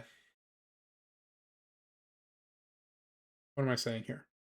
They make them for screws. So if you're like sorting hardware, you can sort screws by length in the progression. The problem with that and trying to apply that idea to doing this is that everything is the same length except for the one. And you would need really tight tolerances to be able to let one size pass through versus not. Which is why I don't think that would be as efficient necessarily. And I don't need these to be sorted by size. These are totally fine regardless of what they are because again, these are not going in specimens. These are just for arranging legs while stuff is drying. And then once that's done, I can take these back. So, this block is probably going to look like this for a very long time because even if I take out like 100 to do some pinning, I can put that same 100 right back. The only reason why this was a problem and why we had to start, well, had to, why we ended up doing this today was because I actually depleted this box when I moved. Because I had each one of these specimens had 2 pins around it so that they wouldn't rotate and move while we were driving cross country. And I brought 60 drawers of insect material. So imagine this times 10 times 60 in terms of how many things I had to brace pin before I moved. So now that I'm relatively settled, I've been going through and working on my collection more. I did a bunch of digitizing the other night while I was watching Courtney stream. So all these things up here are new additions to the collection that I need to pop in there soon enough. And so now that I'm like actively working on the collection again, I have been pulling out all of those brace pins. And so I started refilling, but then when I bought the new drawers, it came with this box of pins that we worked through today, and I was like, well, fuck it, we ball. We're gonna organize all of these today. So we are more than set for a very long time now. This is good. How much do the boxes weigh? Let's find out. I have to go downstairs.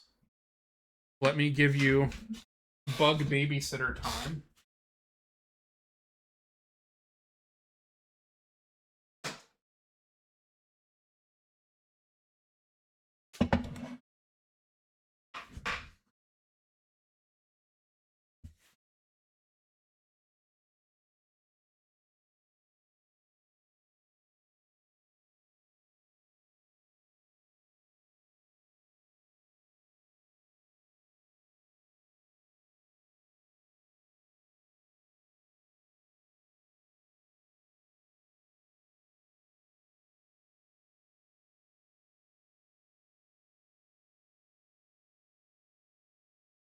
Okay.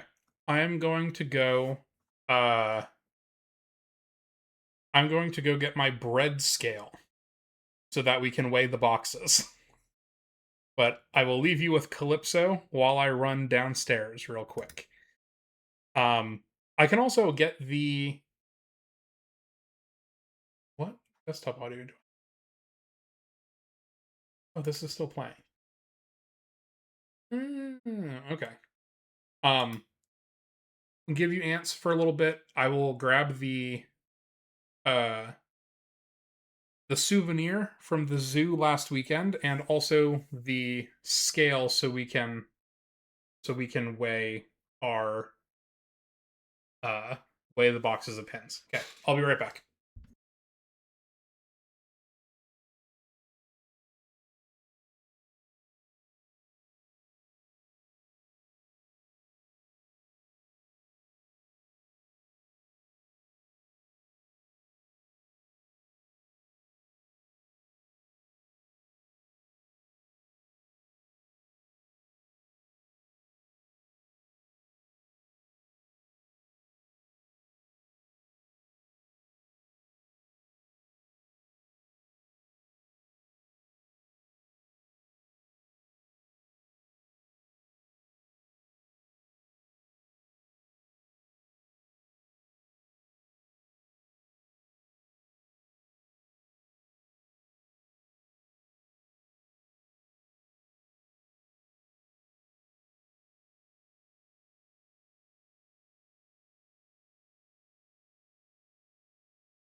I'm back.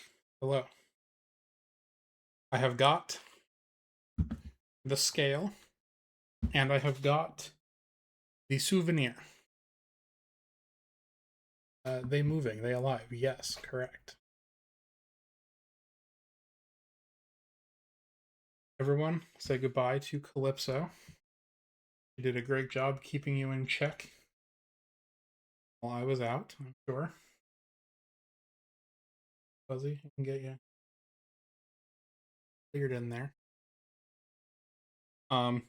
They're doing great since the last time you guys saw them. They ate their cricket, and they pissed me off because they shoved all of their garbage from the cricket into their water tube. So I'm going to have to clear this out today because why would you shove all of your garbage into your water tube? Again, who knows? So I'm going to have to clean this today. And let's now, I guess we're gonna go back to, we'll go back to here, and then we will put you all down. Okay, so this is my bread scale. I use this to make bread.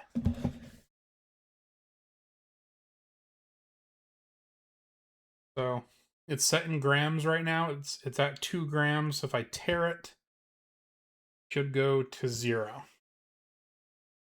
Do we have guesses?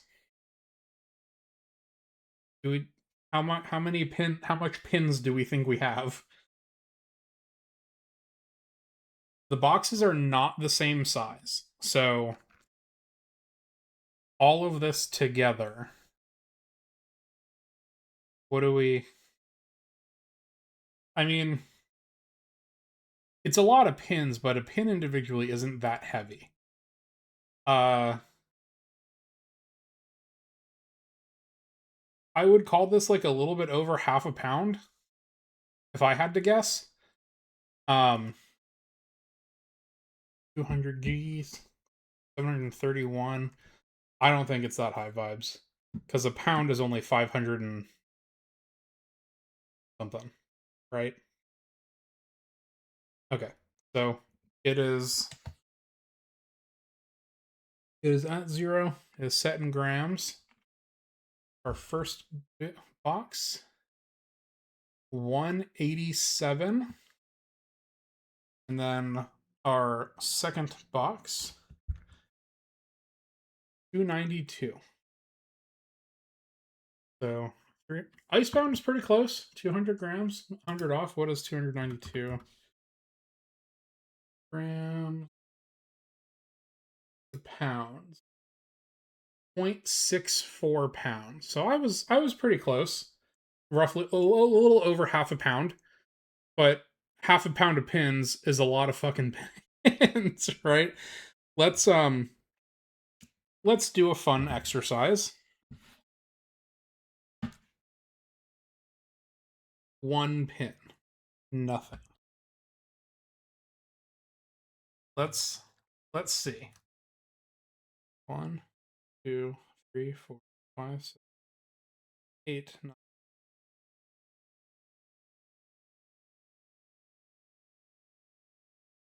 Nope.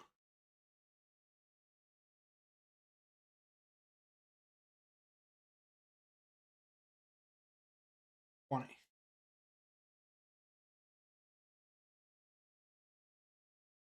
We might be here a while. Wait, what? Why does it say 2 now? What the fuck?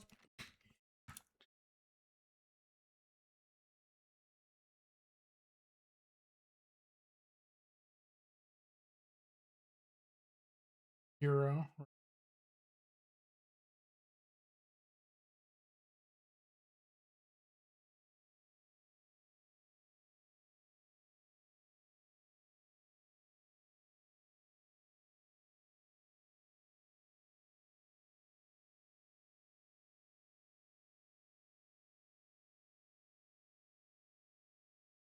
Okay, so now this will be 45 pins.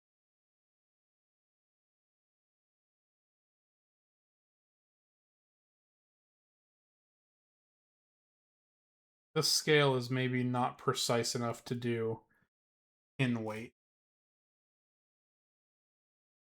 I feel like that's not right. um let's cut it 30 pins per gram.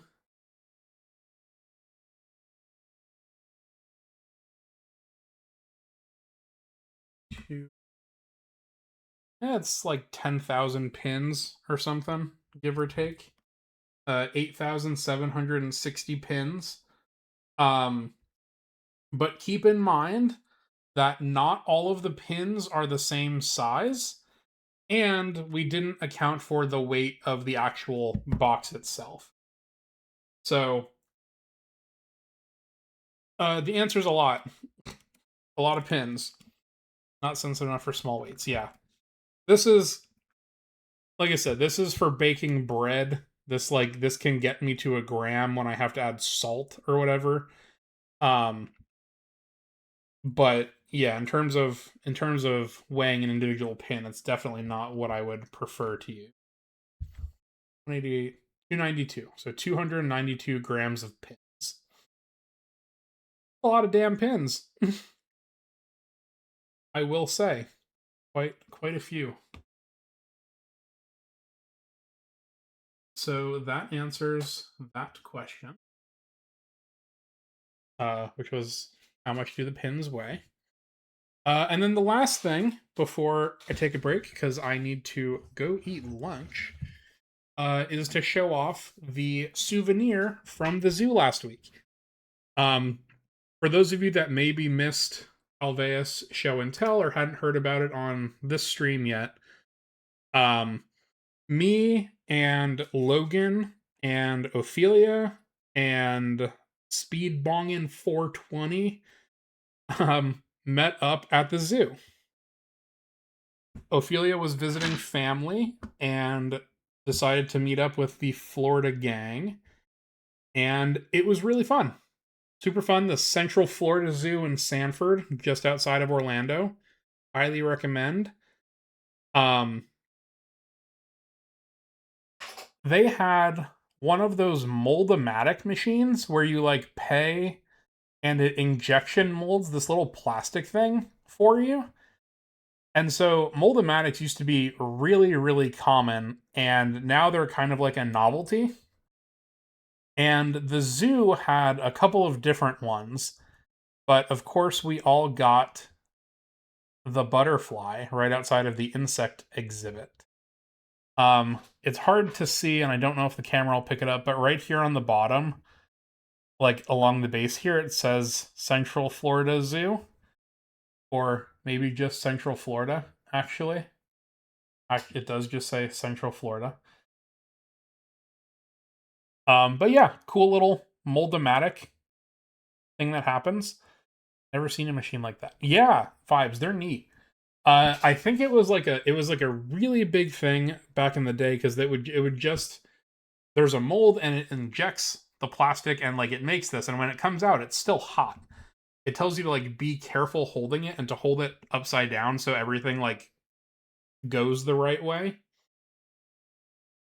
Um Still kind of smells like hot plastic if I'm being honest, even though it hasn't been hot in like a week. But yeah, this was a fun little souvenir that I'm pretty sure we all got. Everyone from chat got one of these, so we now have our little butterfly thing that's happening. 2000s me is freaking out. Well, I was expecting like a pressed penny machine because I kind of fucks with those. I love a pressed penny machine. Um, but I had only ever heard of Moldmatics, and so now I have one, which is cool, and it's even cooler that it's a bug, and it's even cooler that it was with friends from online. So very sick. Now I have to paint it. Uh, Vel mentioned wanting to do that. One of the other people that was with wanted to paint it, but I I don't know if you're supposed to paint it. Um, it's green, so I might just keep it like this because it's kind of looking blue on camera, but I promise it's green. Um, I might just keep it like this, and even with it has like because it's an imperfect mold, it has the like all the flashing around the edges, and I also thought about like trimming that, and I don't know if I want to or not. Because like the imperfections are part of it. Shoot the flash off, Jesus Christ, Ophelia. Not even waiting for microplastics. You're just going right for macroplastic. Um, yeah. So that is that. In terms of what I had to offer for stream today, it's been 4 hours, which is more than I usually stream on Sundays. Um, tomorrow, if I do stream, it will be probably pretty short. I do have